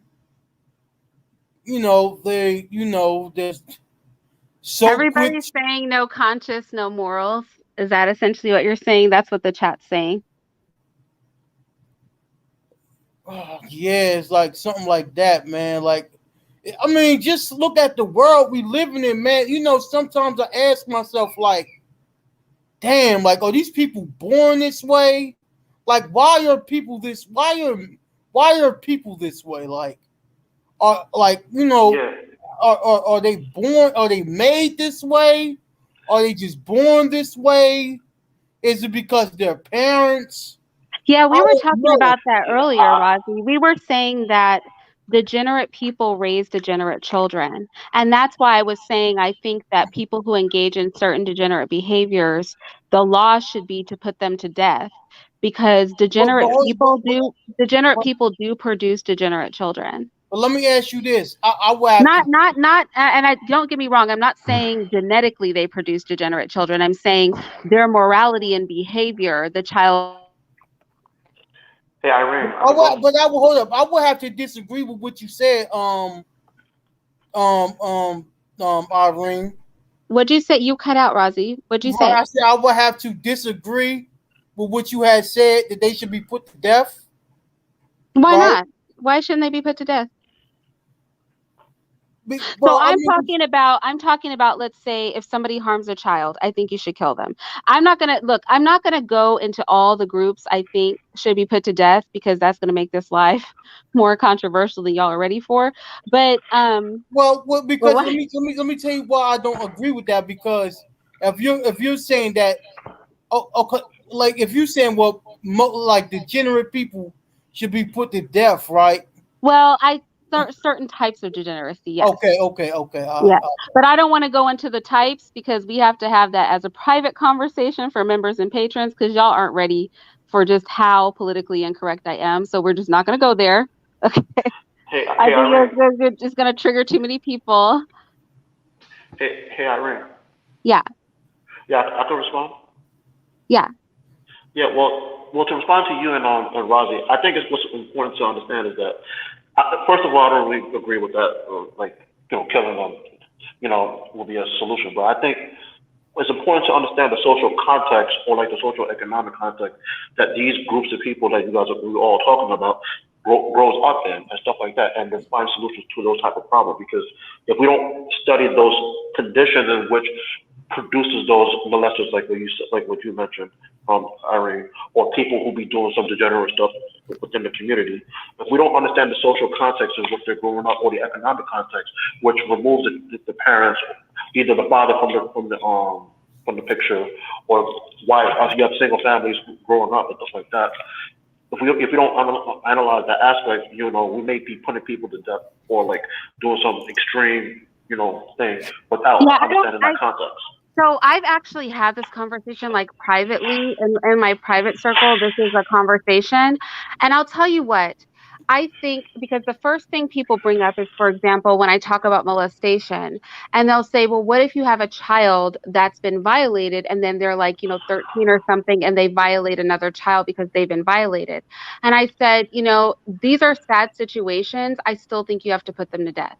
Only because sometimes when you cross a threshold of behavior, you cannot fix that, right? So I do think with some types of degeneracy, once you cross a threshold, that's not something that can be corrected. And oftentimes the way degeneracy is passed on is by way of abuse and exposure. So once a person acts on the thing, right, I don't think that that's something you can backtrack on, but that's like we could have like a whole separate conversation about that. And then go ahead. Sorry. So let me use a different, because let's say that's a little extreme. Let's use like a common thing that's really common. So let's say it's like gangs. You got people doing shootings in the community, killing people who are not involved in the crime and stuff like that. That's a lesser extreme. So I'm talking about something like that. Those types of I think gangs is hard because people can do various things in a gang, right? And so I guess that would be a person by person basis. Like, what have you done? Are you engaging in, raping girls to get them in the gang? Like, are you a serial rapist? Well, then maybe we have to kill you. Are you just kind of watching over people who are dealing drugs because you're in a gang? Like, there's different behavior that a gang member might engage in that would determine whether or not he's crossed the threshold. But like I said, I hesitate to travel down this rabbit hole because I think I know that people in this kind of hypersensitive era that we're all in, where we all just get uncomfortable whenever we hear something we don't like. I don't think y'all are ready for my list. So I don't even want to travel down the road, but I do have two comments I wanted to address, and then I wanted to let the other, go ahead. Yeah, so what I'll say, Oh, my Hey, fault. Ring, I think we are Okay, ready. wait. Okay, let me do this, and then I'll let everybody else talk. So Raj Kane said, "Do you think Pan-Africanism is distracting?" I think that would depend on what you mean by Pan-Africanism. That I do think that if you're just meaning like us unifying for the purpose of commerce, trade, being able to reinforce each other politically, creating like national infrastructure for ourselves and institution building for ourselves. I think Pan Africanism is wise and not distracting at all. It's extremely pragmatic. This is how most successful societies, when we look at Asia, China in specifically, when we look at the European arm, they are successful because they engage in commerce and treaties and institution building, and they come to agreement as collectives. And so I think Pan Africanism is beneficial if that's what you mean, but I'm not sure because I feel like a lot of people, like many people, have different things for Pan Africanism. And somebody else said too, I think it was you, Ms. Molly, that said, let's come up with realistic solutions. Not necessarily, I think you meant putting people to death, but we do put people to death as punishment. So I do think putting people to death is a realistic solution because we currently do that. We just do it very rarely. So I would argue that it is a realistic solution, but I don't want to get you guys kind of caught up on the fact that I said that. Like I said, we could have a whole other conversation about that, but I low key think that I would. I I just want low to, key think that hey, I don't want to have that right now because I think I think that y'all aren't ready for these like you guys. I really go real lightweight with my conversations with you guys because y'all aren't really ready for the full scope If of I my may, thought hey, processes. just But real yes, quick, go hold on. ahead. Just, Righteousness Maurice, and then Alicia, and then is it Kaylin? In that order, so that because I know you guys haven't had a chance to speak. Go ahead, Righteousness. I just wanted to say something really fast before I get off your panel. But I agree with you. Like you said, that's a whole topic for another for your Patreon. What I'm gonna say is what I wanted to touch on is what you said earlier about degeneracy men, or degenerate men, right? And from what I've seen, living in New York and all that, like for example, like gangs are degenerate, but gangs also have a sort of social hierarchy as well as a feeling of belonging. I think a way to inevitably reverse that is to have a moral view or a moral gang or a moral societal norm where where there's an aspect of you feeling that you're not alone and you are actually contributing to society. So another thing too is that I wanted to touch on is the reason why I personally believe that the degeneracy is so skyrocketing now is because there is no institution for morality. The only Mhm. institution that you're supposed to get from morality is church and maybe a couple of other, maybe a mosque or something like that. But there is no actual institution where, and I'm a history freak too. Like I always, my history where I love is, ancient Greeks and the Spartans. I always bring them up because they had an understanding that physical contact was well for the social as well as the cultural level. Now, I'm not saying we go out there and, go to war with everybody and kill anybody. Well, that's not degenerate. But what I'm saying is you have to have some type of Boy Scouts. In my personal opinion, you have to have, and it shouldn't just be a drop off age. This should happen all the way until you are an adult male, just like they have after school programs, but it should be more intensified. You should be learning, you should be learning things as if you were a armed soldier, but you're just a civilian. That in itself would make you feel in a sense of belonging, and that goes for men. Because Spartans weren't able to marry until they were a certain age. They weren't able to find a predominantly mate until they were able to, after they'd done a couple of years of in war. So and that I think that as a collective group, women, you do have the power to put men on track, so to speak, on what should be, even though it's really up to predominantly men on what is and what they want. But if you want to use your access to to pleasure, I think that it should be done in a way where we do take some ancient cultural social norms and bring them back. One of them is, okay, as a male, you should be able. And I'm not gonna go in because I got to run real fast, but I'm not gonna go into everything. But I have a whole list. I mean, but I'm just gonna go a few basic ones. You know, for example, right? We always talk about stability and wealth and money and stuff like that, which is cool. But also too, you have to understand that what about software engineering? I know a 6-year-old Caucasian child that's made his own software, and this is our children's competition. I also think that there should be like the Spartans had a Big Brother program, but this Big Brother is more than just a Big Brother. He's your mentor for a long period of time. These are things that you need to have in place in order for you to be a rightful candidate for a mate. I also think that if it was an institution like this, the child should have a mate from as a birthright. Meaning what? So say, for example, I bring my son to this institution on moral, I don't know, we can name it whatever, right?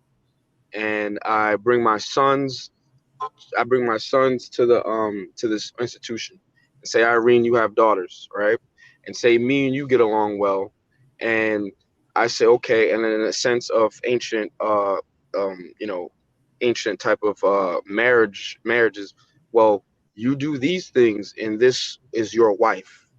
Okay, this is what you'll be able to get this at a certain age once you do certain trials and tribulations through the institution. I think that I know maybe it might be hard to fathom. I know it's probably far-fetched, probably is even fantasy, but there's other countries that do certain things moderately close to what I'm speaking on, like Russia. The boys in Russia are pushed to be men. They're pushed, and they're actually motivated to be within their masculine frame and their Can masculinity. I ask you this? Well, Let me ask you this. Let me ask you this. Are they pushed to be good men though? well, let the Russian women tell it. Let the Russian women tell it. That's why they make up such a high concentration of mail order brides, is there's not a large pool of men to choose from in Russia. There's a lot of suicide and alcoholism in Russia because they don't mollycoddle their boys. Like bullies in Russia beat you until you're unconscious, then wait until you wake up again, then they beat you up again. It's a hard life. But I want to say, go ahead. I just want to But say isn't that indicative of the? Isn't that indicative? All right, go ahead. I know you guys want to, I just want to say this and then I'm gone. I agree with you, but that might be necessary to the improvement of a male. I understand bullying is bad. I understand that, but one thing I do understand about Russian boys is they don't get coddled and go call the principal. Their fathers even tell them, listen, go fight back, go do what you need to do. Kind of like the Spartans. Like I said before, the Spartans understood one thing that it seems like Americans forgot. All right.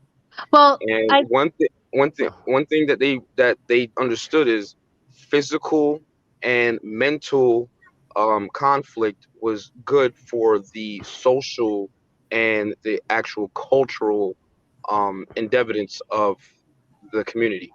Now, that's all I wanted to say. Well, I want to agree with you before you go. I want to say, so first of all, I do take like some disagreement with your examples, like the Russian example, the Spartans, because a lot of them were homosexual. But I do agree with your general premise, which is I do think that propagandizing has a place in raising generations. I do think that training and strong leadership and traditions have a strong place in raising children to be a particular way. And I think we've seen it used for evil many times, but I wish that in the Black community we understood the value of propaganda when it I, comes to children. I, I, I I think I think that's extremely important. So I agree with your general premise. I take issue with your examples, but I agree with your general premise Yeah. 100%. I agree, but the thing is though, and this is right. For example, right, when you have, I understand that Spartans were homosexual, all of them, but they were. Right? That's why I had said that it has to be a moral institution, right? It would have to be some type of moral base, you know, beyond scriptures or whatever the case may be, kind of like to the round table. Now, some people might think it's far fetched, it's fantasy, but when you have the negative that's doing the same thing, right? Maybe you should take a page out of the book. Negative is what? There's gangs in New York, there's gangs in Colombia, there's gangs all Yeah. over the place, right? And they actually have a understanding of this indoctrination for evil. So I was just saying maybe it's time that we do the same thing good. That's It- all. I'll leave you um. guys. Okay. That's all. Have a I, good night, I, guys. well, okay, I thank you for coming up. I agree with Righteous Maurice said, but I'm more open to my options. I don't think we need to create one in particular. We still have the military, we still have the Navy, we still have the Air Force. They've been taking in people and dusting them off and giving them masculine social capital, state accreditations, a little physical fitness, a little understanding of the rules of authority, respect for the chain of command. They've been doing that from since time immemorial, but that's But not really. we don't control what they're being taught. Yeah, Like but we don't have, right? But the government has. yeah, but here's the thing though. I think we as a culture, as a Black culture, are drifting too far away from America in itself, because we are part of this game, whether we want to admit it or not. Oil prices mess us all up, and I know you. And look, cards on the table. Someone pull me out and say, "Why are you going to join the military? You know, you're just going to be a whore, and like the government's going to use you out as a pimp." Like, well, I got lucky. Bill Clinton was a good pimp. He didn't put me out on no Iraqi street corner saying, "Where's my oil money, baby?" No, we stayed in the barracks. But still, that wasn't the only option there. I could have been a higher rank. My brother is Can I about to ask you retire from something? the Navy. Yeah, what's up? Yeah. When you said we're drifting too far apart from America, what do you mean by that? I think Oh, he means that we're American, we're and so American. we have to remember that we are American. And as Black people Mm, go, the most privileged class of Blacks on the planet. And I agree with that. We are American, and we do have mhm. investment in the society. But I Yes. also think, even if we talk about when you say we have this and we have that, when we talk about utilizing the infrastructure that has been placed and the Yes. mechanics that have been placed in America, that Mm, cannot efficiently be done unless we raise generations who have an interest in our community so that yes. they're able to impact the system in a way that's beneficial to us. Mm, So I think the conversations are not mutually exclusive. I don't think it's mm, anti-American to talk about um, creating a class of Black children and Black mm, people who are self-interested, because lots of the mm. gays are doing it, the Jews are doing, like, all Yes. people, the Hispanics do it. Like, all these people live in America, and they promote their self-interest to exploit this system to benefit them. But as a collective Black people, we're not thinking Hmm. like that, and that's We're because non-conformists. We're non-conformists. We're what's the damn word I was looking no, we're for? highly conformist. I No, think Black non. people are highly We conformist. That's our conform. problem. Like, Nah, if we are the most conformed of them all. Like, apathetic. We No, no, yes, no. we're Mm-mm. extremely apathetic. I No, agree. yeah, that's the word I was looking for. Apathetic. But black men, what 70% of black men don't vote.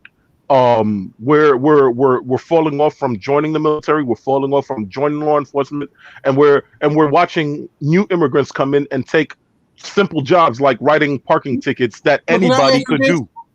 We're falling off entirely from that. And like there I'm was a so while, mad because I actually know somebody that does that for eh, but that's here's the thing. money. If we join the military, if we do all this, none of that matters if the Mhm. people going into these spaces do not foundationally have a mind and a heart for the black community. We can Well, place as many black people in as many positions in this society as we want, but if they don't have a heart for the community, it won't do us any that's good. and So I that's think go ahead. That's what I said. That's what I said from the beginning. That so we got to fall back in love with what being black in America is. We can't be all negative all the time. We have to see the one. I mean, we have to at least look at least we don't have no common unity. What is our unity to each other? What is my responsibility to my fellow black man? If I'm hearing negativity for, say, for example, being quote unquote a black conservative, if I'm hearing all of this negativity, I'm not going to form any kind of perfect union with you. Chill with the Oh, negativity. That's Miss all it takes Miss for Miss now. Cree said she wonders what you specifically meant because I defined what I thought you meant, but she's Mm. wondering what did you mean by we're drifting away from Yeah, America. we're not our participation rate in the cities we live in. It's going down. Where the whole Black Lives Matter thing is an issue. I don't think we should have burned down our own infrastructure. I don't know who passed that memo around, but let me just say this: all right. Let's just say I love America. I love America. Fine. The thing I like about I don't. America. Wait. I'll say Let me that. make my case. Let me make my case so y'all can jump on me. America is exactly what we're doing right now. What we're doing right now is having a conversation between social democrats who believe in a strong state, a strong support system, and democratic socialists. That's the whole thing about America. The debate of one people talking to another people. If you're listening to demagogues telling you, oh, don't listen to them, they're here for white supremacy. No, no, always talk, always listen, always give your best arguments. You don't owe anybody anything but the rational use of your mind because that's the only way you could affect change. I don't like demonization. I don't like it on MSNBC. I don't like it on Fox News. I don't like it on white YouTube. I don't like it on black YouTube. We need to start talking to each other like we're human beings who want the best for each other instead of Crip versus Blood, Democrat versus Republican, black conservative, this Uncle Tom versus Corner Boy. You know what I'm saying? The debate is America, and that's what I appreciate. Okay. Nancy said, didn't the Spartans remove the boys at an early age from their mothers to harden them, and no wife was held out as an incentive? Well, they were also raping those boys. So they were removing them, but they were having sex with them too. That's a whole other conversation. That's And let true. me Alicia, ask you a I think question. I think Alicia Hey and Kaylin were waiting to speak. So which one of you is going to speak first? Because we've been so rude. I'll go first. Okay. Hey guys. Hey, what's up? Hey. Hey, so I wanted to speak on what Righteousness Maurice was saying, and I felt like what he was trying to say was that we definitely need some type of rites of passage. I know that I almost had to make a rite of passage for myself in my life, and I see that my brother tried to make a rite of passage for himself because I don't believe that everyone should just, have like the ultimate right to call themselves a man. I don't believe everyone should have the ultimate right to call themselves a woman if they haven't gone through like some type of rite of passage. And I want to tie that in with saying that what I see in degeneracy, and I want to shed some light on this, is not just the degeneracy. It's more like people are very irrational and they detach from reality and are actually pretty delusional. I know I see it in myself, I see it in my family, I see it in my friends, and I see it on a collective scale. The main point and the main issue is we're irrational. We're not thinking logically. We're not making sound decisions, and we're caught up into a spirit of dissociating from reality. That's all. No, I agree with you. And I do agree rites of passage programs are useful. Mr. runs a rites of passage program for the Black children in our area. And I think that's very valid. And we've run into issues in him running this rites of passage program. I think maybe a year ago or so, we actually talked about it. I think it was during one of the Black conservative mixtapes. We were discussing how even implementing a dress code for the young ladies, like the boys had to wear a tie and a Mm-hmm. button up or something. And then he told the young ladies that they had to wear skirts or loose fitting slacks, that they could not wear leggings.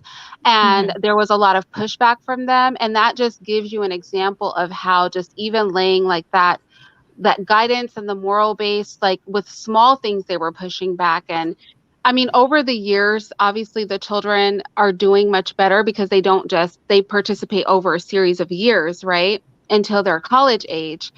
But I do think that rites of passage programs are extremely important, or something that is the equivalent. I just think propagandizing and training and guiding young people is essential. And so many young people, like right now, you have, people doing content for women on like hygiene and like, how to do various things that they should have been taught, right, when Yeah. they were young, and they don't know how to do these things. And no woman or man should go into adulthood without a basic understanding of their role in a household, how to manage themselves, where their value systems lie, where their loyalties lie. Like these are all things.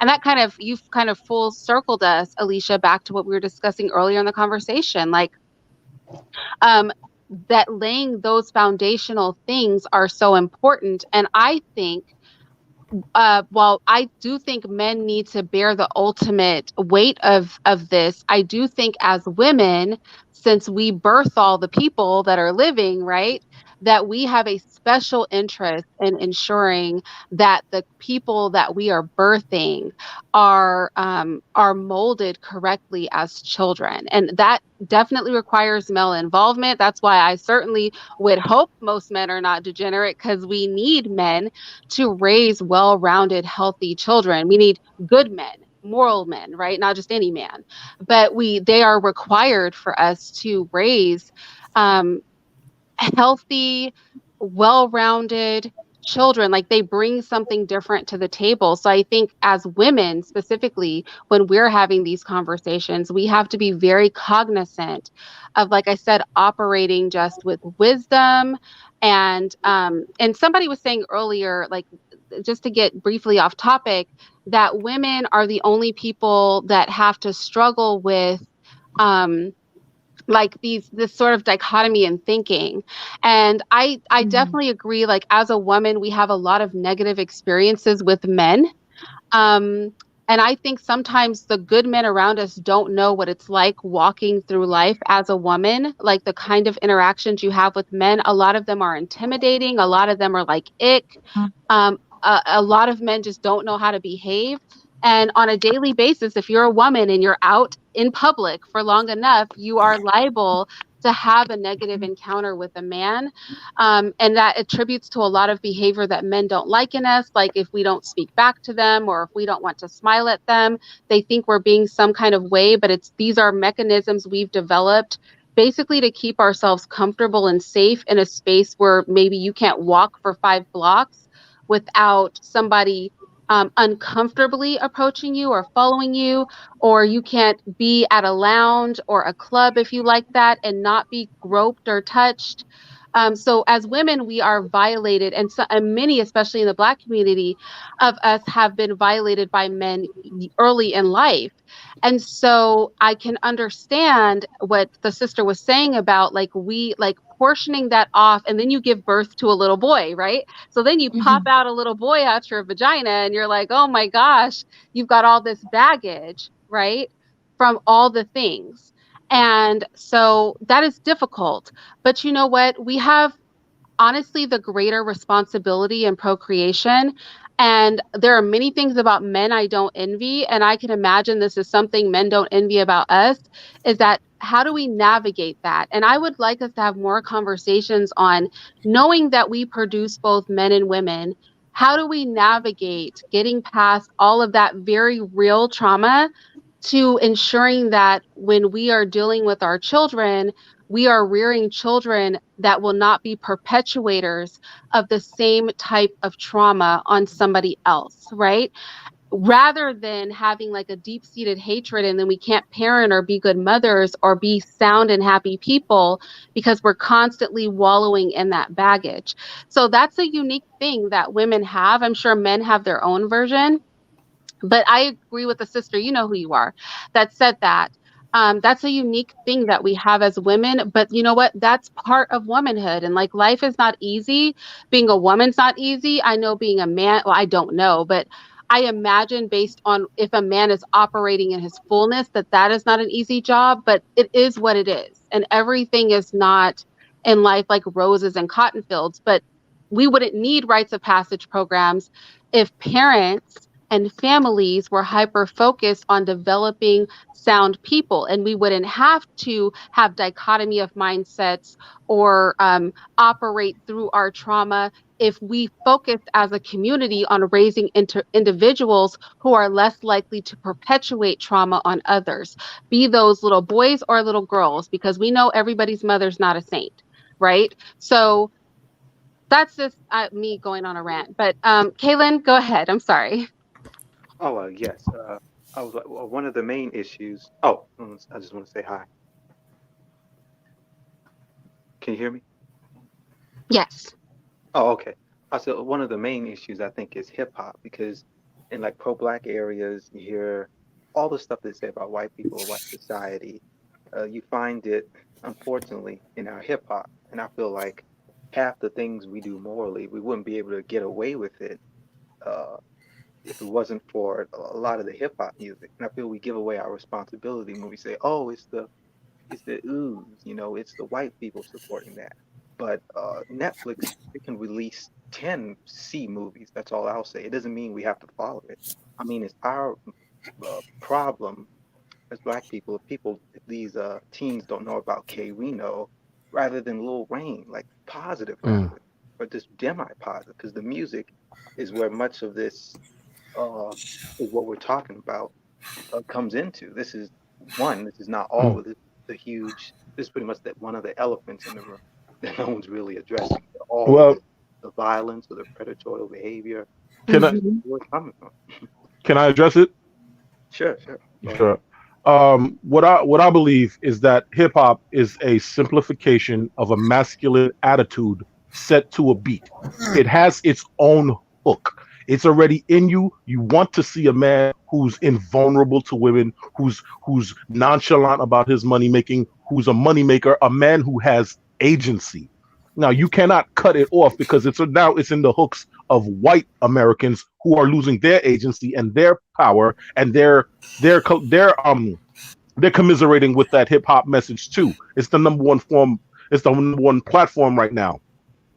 You have to find an alternative within the system. You have to find some kind of job program. You have to find fathers and husbands and spouses. We have to celebrate our existence. We gotta make propaganda. We gotta do, like, I see a lot of Black women doing happily married things on TikTok. I love that. That's just non-contradictory joy.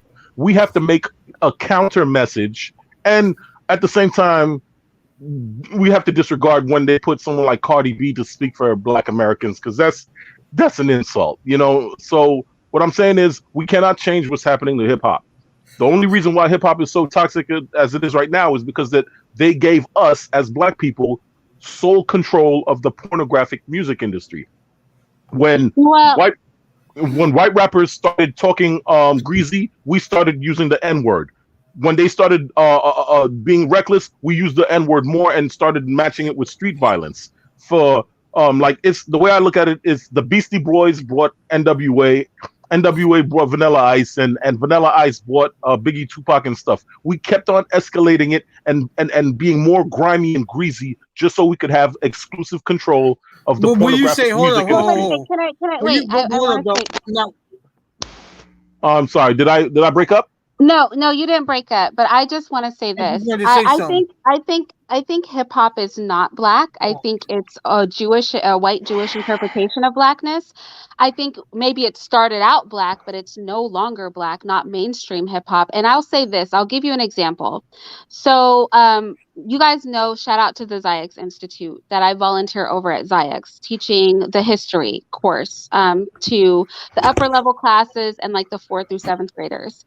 And so, before one of my classes, the kids have Black political thought, and the brother that was teaching the class was playing a movie called Milan. And if you're unfamiliar with it, I've never personally seen it, but it's essentially a movie about Asian people. And he was showing them the scene like where they were training, and at first they weren't very good, and then they were discussing what would make them better, and they were kind of singing. It's a cartoon for children. And so I thought that was interesting because I automatically thought a white person was behind that. Um, and why did I think that? Because I always look behind the entertainment. That's my thought process. So I researched it. I was like, who actually made this? And so I had gone to my class and I said, so who do you think wrote the story Milan? And they were like, well, Asian people, obviously, right? They thought it was Asians. It was a bunch of white men. I think there was one white Asian woman who was involved, but a white man wrote the story.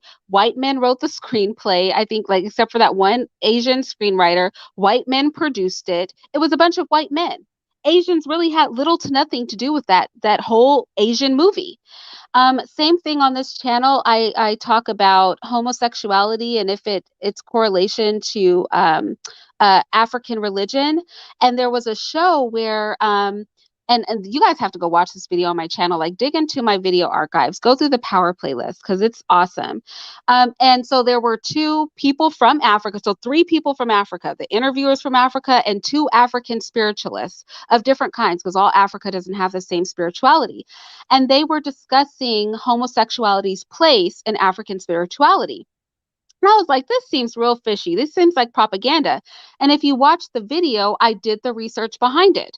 So the corporation for that program is owned by a white German. But what's bigger than that is that there was a woman who defected from the company who was over all the broadcasting, a Black African woman. And the reason she defected is because he insisted that every program portrayed the message that he wanted. She did a whole interview on it. It was a big scandal.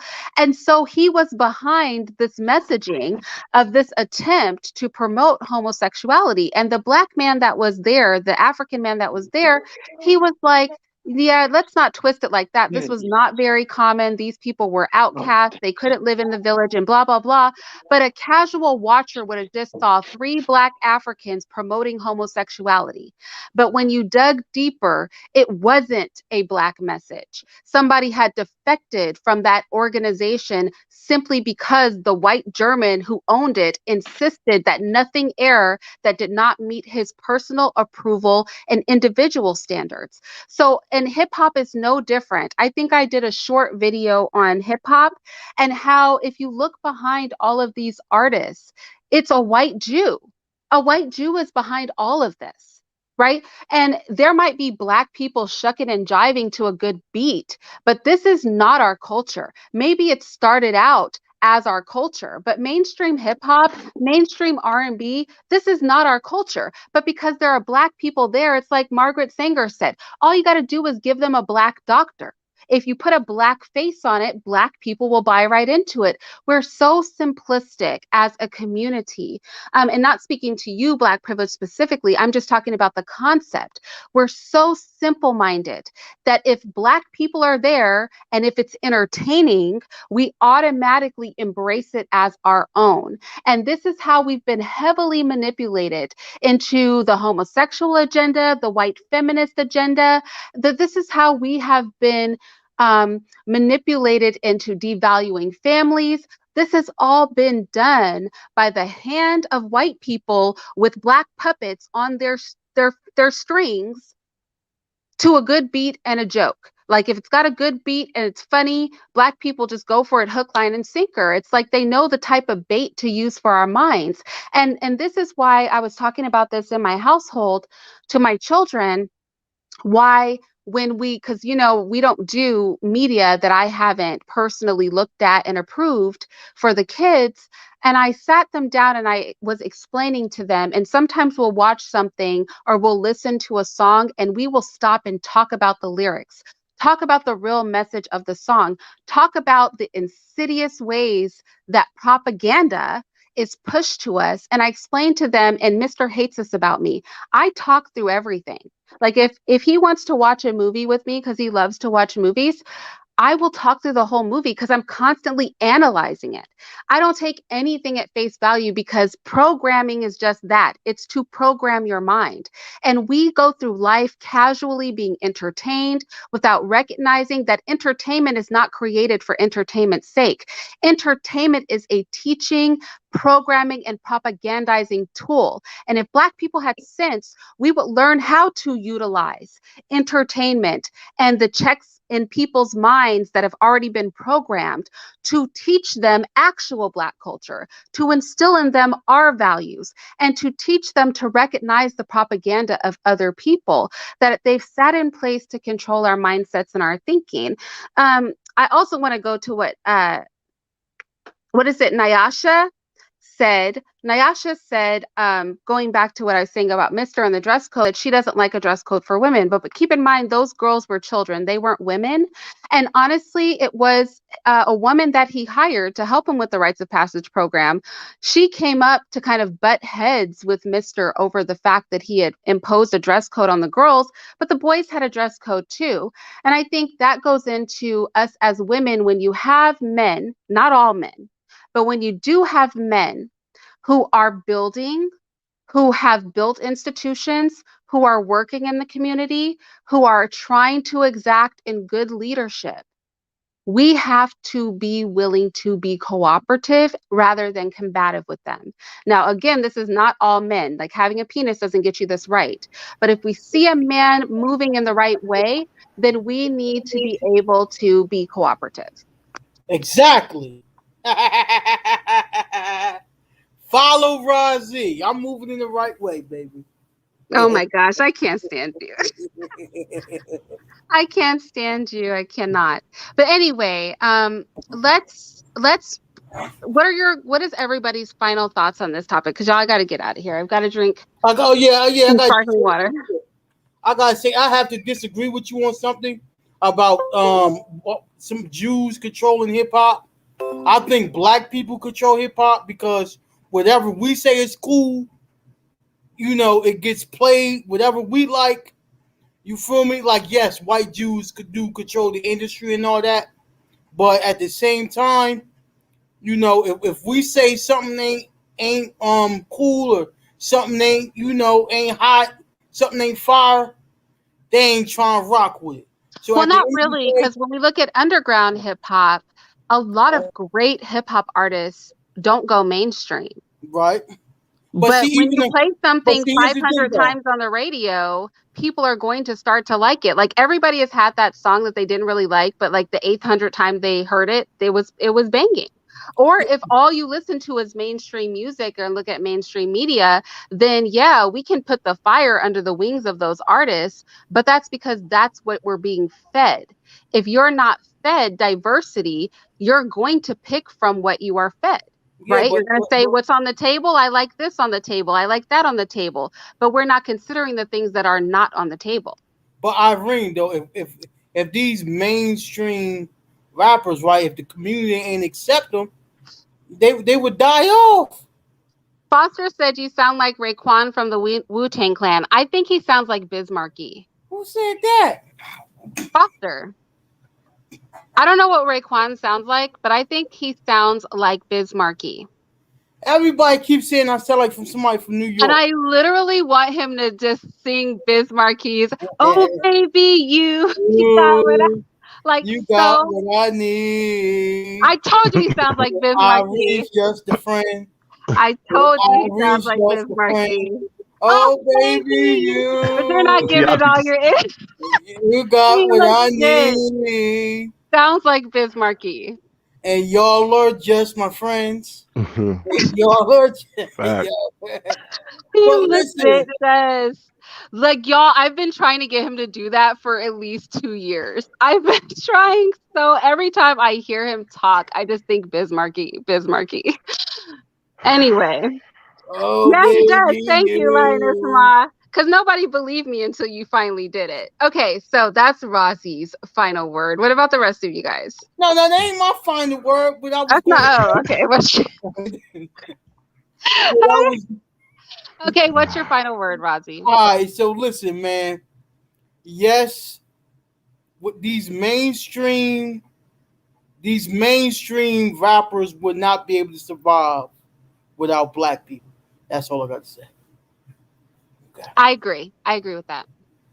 Can I go next? Sure. All right. Make good propaganda. If you're in a relationship, do a TikTok video, do a YouTube video with your girl, do something corny, do a dance, make us all feel good about black love. That's all I had to say. Peace. That's a really good idea.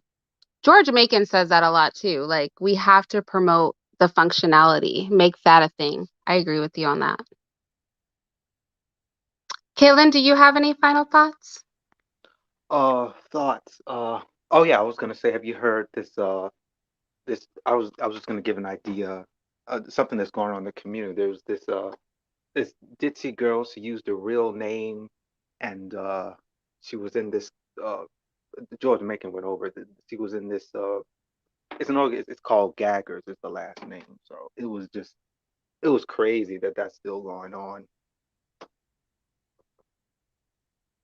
That what's still going on? Oh, just that company or that situation, and the fact that she used her real name. I think there's some on a Facebook post. Just the Yeah, ramifications of that's that kind of why. whole. Go ahead. I'm sorry. Oh, no, I'm saying the ramifications of that whole thing. Yeah, that's all. Yeah, I honestly think that's why women should go from their parents' house. Look, don't crucify me, ladies. But I think women should go from their parents' house into their husband's house. I think when many women, I also think it's okay, like if there are sisters, for them to like share a home for a while. But I think the family should be still having contact with them and kind of guiding them and checking in on them. And I know that's very controversial and old fashioned, but legitimately, I do think that a lot of women get in these precarious situations because of a lack of leadership. Just honestly, like, we're so obsessed with our so-called independence, but like so many of us do stupid stuff with independence. So I think if you have a good family, um, and I know that's how I plan to do it with my daughters, just like from my home to your husband's home, or like, like I said, if there's more than one sister, they can stay together, but like the family stays involved. Um, I just don't I don't think women do their best kind of thrown to the dogs of society, kind of just wandering society without any guidance or leadership. And I'm not saying it's because women are children or women are dumb or blah blah blah blah blah, but like we can see with the abortion rates, we can see with the pornography institution, we can see with so many aspects, just the relationships women get in and out of. Um, with so many things, right? There's like a whole partying culture, women that just like are in the club constantly. I didn't even know that was a thing, but like that's a thing. We can see with like without any guidance and supervision, without any support system, um, what women can often be reduced to. And so I Oh, think can I it's say something? really important Oh, for women to have guidance until they're safely under the care and protection of their husbands. Yeah, go ahead. I'm sorry. Can I say something? It was one funny. The grandma disowned her in the Facebook post, but midway through, she said something funny. She said that's not proper porn. That's abuse. Proper porn. Like, how would a woman say that? A grandma knows that. Well, I didn't I mean to I think laugh, that's but possible because there was like this whole thing recently. I think I'm going to talk about it, but from a different angle, where an older man had raised or he married the daughter of his former girlfriend, and there was a black woman calling her a child and at the same time basically calling her a slut, and it's like, is she a child or is she a slut? Like, but I think both men and women oftentimes, when we see young people doing vile things, we understand that they're children, but we attach adulthood to them because of their behavior. And that's like a whole other sort of conversation. But Caitlin, was that the last thing you had to say, or did you have any final thoughts?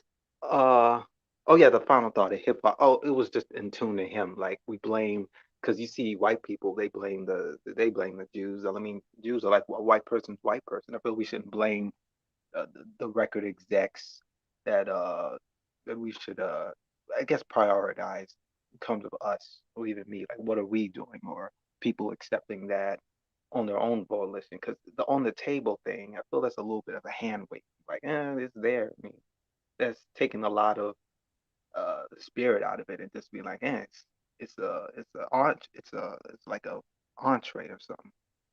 I mean, that's kind of how Yeah, people operate, though. They pick and choose from what's on the table. Like people say my personal style, but you're really just picking from the styles that are shoved in your face. You don't have a style. You don't know your style. You're just picking. That's why I said everybody has the same gold frame mirror now. Everybody's house is white now. Like you don't know who you are, what you like, what is out there, because you are just picking from what's on the table. You never consider what's off the table. So I guess my point is, consider what's not on the table. yeah. I guess it feels like maybe your depersonalization has been normalized. Yeah, I guess. But yeah, that's it. Yeah. All right. Wait, say that again because you were I said, choppy for I, me. oh, I said depersonalization has been normalized, kind of. But people still think that they're unique. Like people keep talking about like this seems like it was made for me. It was like it was made for you and 5 billion other people. Like, you know what I mean? Like, but we think in a society that is so depersonalized that somehow we're expressing ourselves. When what we're really doing is we've picked a caricature of the various types of self we can be in this society, and we've been like, I'm going to be that, right? I'm going to be super pro black with an onk. I'm going to be emo. I'm going to be, like the Instagram chick. I'm going to be, you know what I mean? Like I'm going to be, preppy. I'm going to be um whatever it is. Like these different variations, right? I'm going to be like cottage fairy, like these different variations of personality types. And people just pick one and then they think they're expressing themselves. It's like, no, you just picked one of the various types of personality types that are on the table, and you've never considered to truly be unique, like just to turn away from the table, because there's a big world out there of other things that aren't constantly being shoved in your face on social media, on radio, on television, et cetera, on Netflix. Like there's all these other things, but we think things are edgy. We think things are unique. We think things are new. But really it's just, honestly, you know what it is, you guys? What it is it's controlled dissent, right? It gives you an opportunity to feel creative, to have outrage, to do all of those things within the confines of arguments and personality types that have been laid on the table. And then you feel validated. You feel that you found your place, your niche, your vibe. But what you've really done is just conformed into a vibe that 5 million other people have also chosen, that's been delivered to you via the various media platforms that are doing just what they're designed to do, which is to program you, right?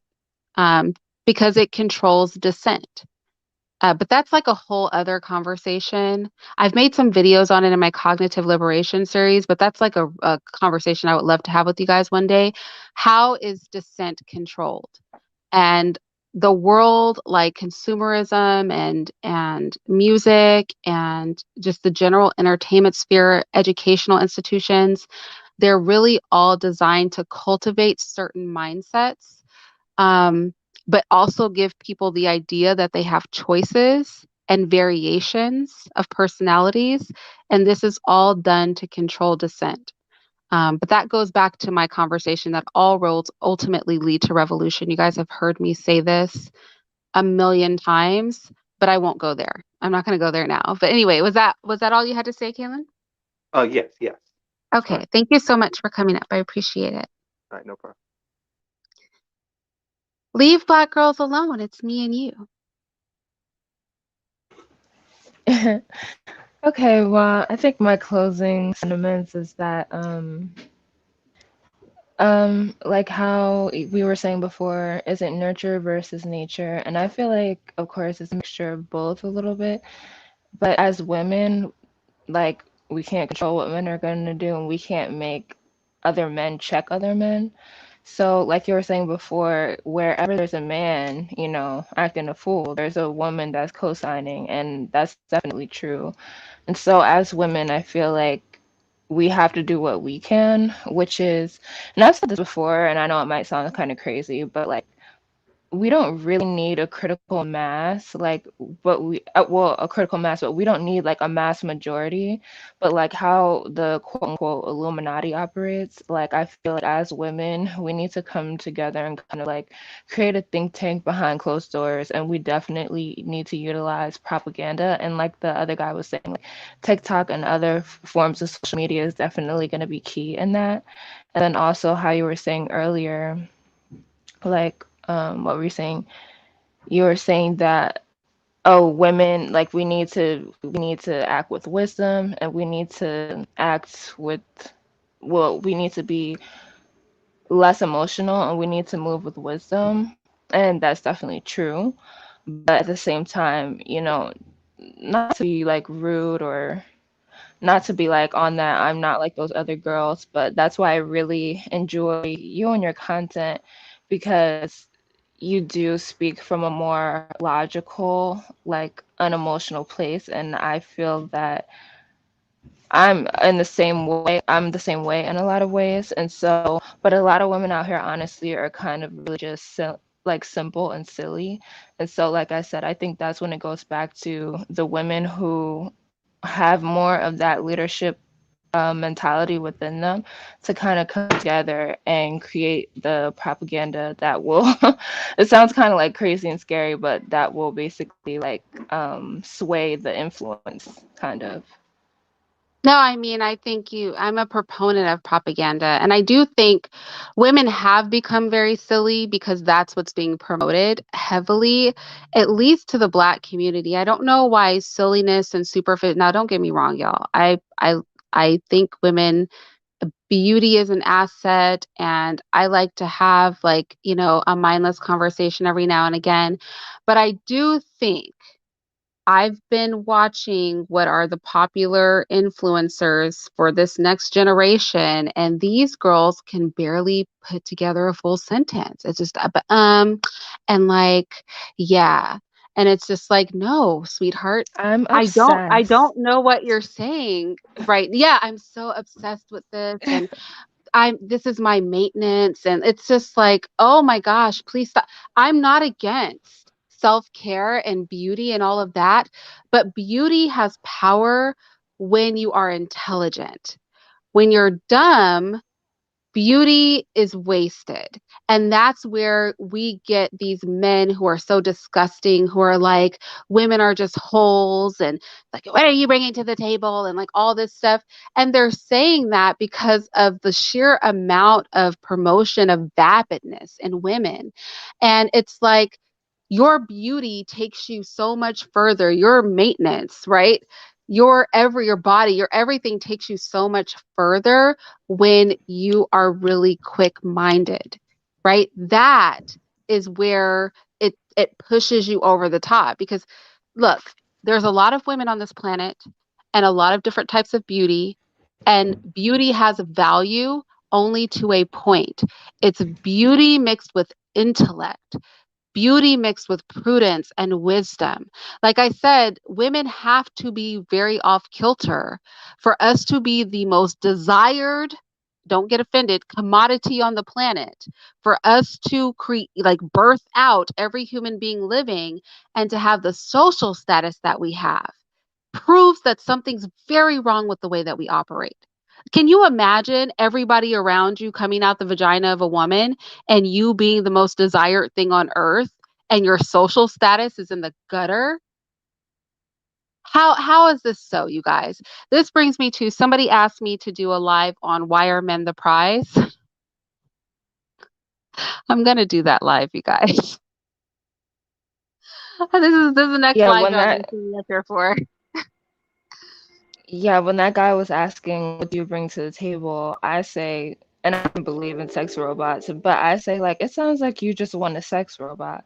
But if you think about it, sex robots, all they are looks, and it's like an inanimate object that doesn't say anything or it just goes along with whatever you're doing. So if that's honestly how we're behaving as women, that's the issue. So that just goes back to, us basically coming up with ways to sway the narrative, sway the trends and things.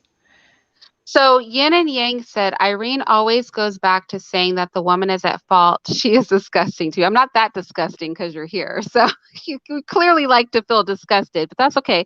A lot We're of not people are solely at masochists. fault, but we're part of it. We have to take Yeah. responsibility. And first of all, I bring men to task in many videos. Heck, I brought a few men to task in this video.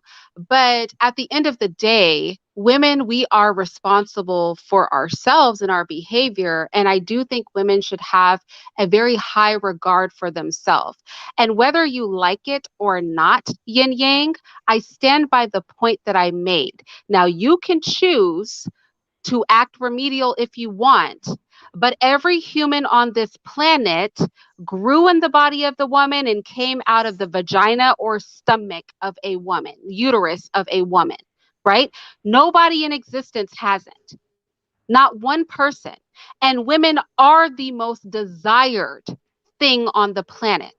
But our social status is very low. So when you have control over humanity in their youth and can train them in any way that you want, because most children have the most contact with their mothers, whether they are single or married, right? The parents. And when you are the most desired on the planet, we are moving in a way that is not beneficial to us. Now, you may not like that. It may rub you the wrong way and you may be disgusted, but something doesn't disgust you because you're here and you're listening. But I stand by what I said. But if one day you want to come up and explain to me why I'm wrong, or if you want to come up right now, just say so in the chat, explain to me where I'm wrong, right? Explain to me where I've said something that's not literally factual. What part am I wrong about? Is there a human being walking around that didn't come through the womb of a woman? We didn't create all these men and women running around here?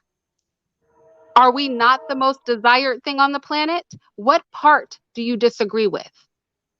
Do you think if all life comes through your womb and you are the most desired thing on the planet, that your status should be higher? And then I'd love for you to come up and explain to me why it is not so. Why is it not so? Right? Why is it not so? If you can come up, if you don't think women have anything to do with creating everybody and birthing everybody and being the most desired, but not being able to capitalize on that, you just think we have nothing to do with that? I don't know. I don't know. I dare to say women have way more control in this situation than we realize. But we are so disempowered. We do not recognize our innate value as women. We do not recognize our place in society, and the value of our bodies is immeasurable. And we don't recognize that. And we move like we don't recognize that. But like I said, I'll probably talk more about that in the video that was requested. Y'all, it was a requested video. Don't get mad at me. Why men are the prize, okay? But you can come up, Yin Yang. March yourself on up here today or another day and tell me all about it, right? Yeah, we create the children So and we Garfield, socialize them. wait, Garfield said women and men create people. Stop saying women only are the creators of persons. I never said that. Get out your feelings, Garfield. But women play a much larger role in procreation than men. period. Women play a much, much, much, much, much larger role in procreation than men.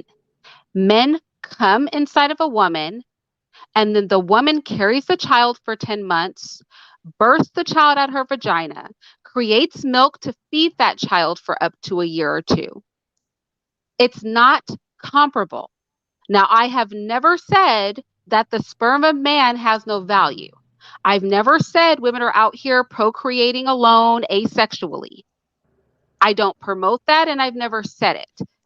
But what your mother clearly didn't teach you is to respect the unique role that greatly surpasses the man's role in reproduction.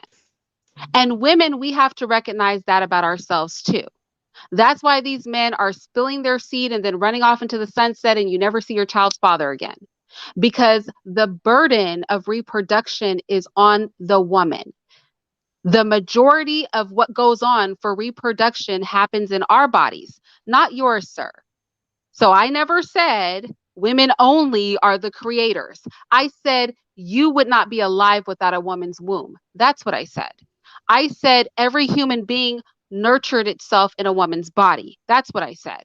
I said they pass out our vagina. Sir, you pass through a woman's vagina. That's what I said. And I said, once you pop somebody out of your vagina, if they grow up to not revere and respect you and your motherhood, and not to look at other women with respect, considering that you shared your body with them and you pushed them out of your vag and stuck your breast to their face and fed and nourished them. If that human being grows up without respect for women, that's a problem. There's no reason that should happen. And women have accountability in that. So you could be in your feelings because you don't want to accept that women play a bigger role in your life than your father did, but that's a conversation. Go have that conversation with your mother. I think your mother would agree with me. Okay? I guarantee you that. Any woman who's given birth to a baby, and I've given natural childbirth, I would behoove a man to come up to me and talk about we're equivalent. No, sir, we're not. Okay? We are not equivalent in reproduction. Now, that's not to put men down. That's just the facts of the matter.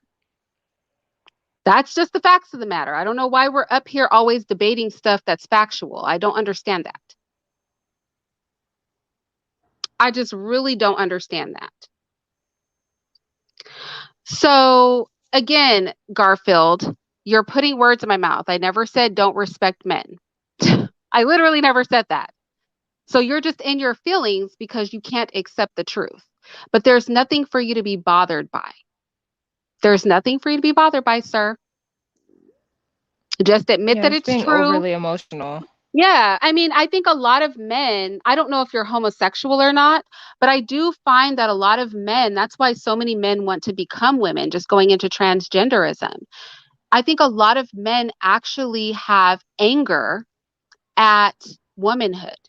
They have anger because they desire women. They have anger because of our unique bodies. Some men love women, right? A healthy minded man loves women. That's the man when you get pregnant, he's kissing all over your stomach. He's in awe of the fact that there's a human inside of you. You know, that's a man who's like, oh my gosh, you just birthed my child. And he loves you even more for that. He loves your womanhood. And then there are other men. There's a different type of man who wants to be a woman, who has animosity because he can't understand that why he desires women. You know, like there are two different types of men out there. Men who respect women. I respect what men are. You guys know I love men. Y'all know. But in the same way, we are unique, and the things unique about us ought to be loved too.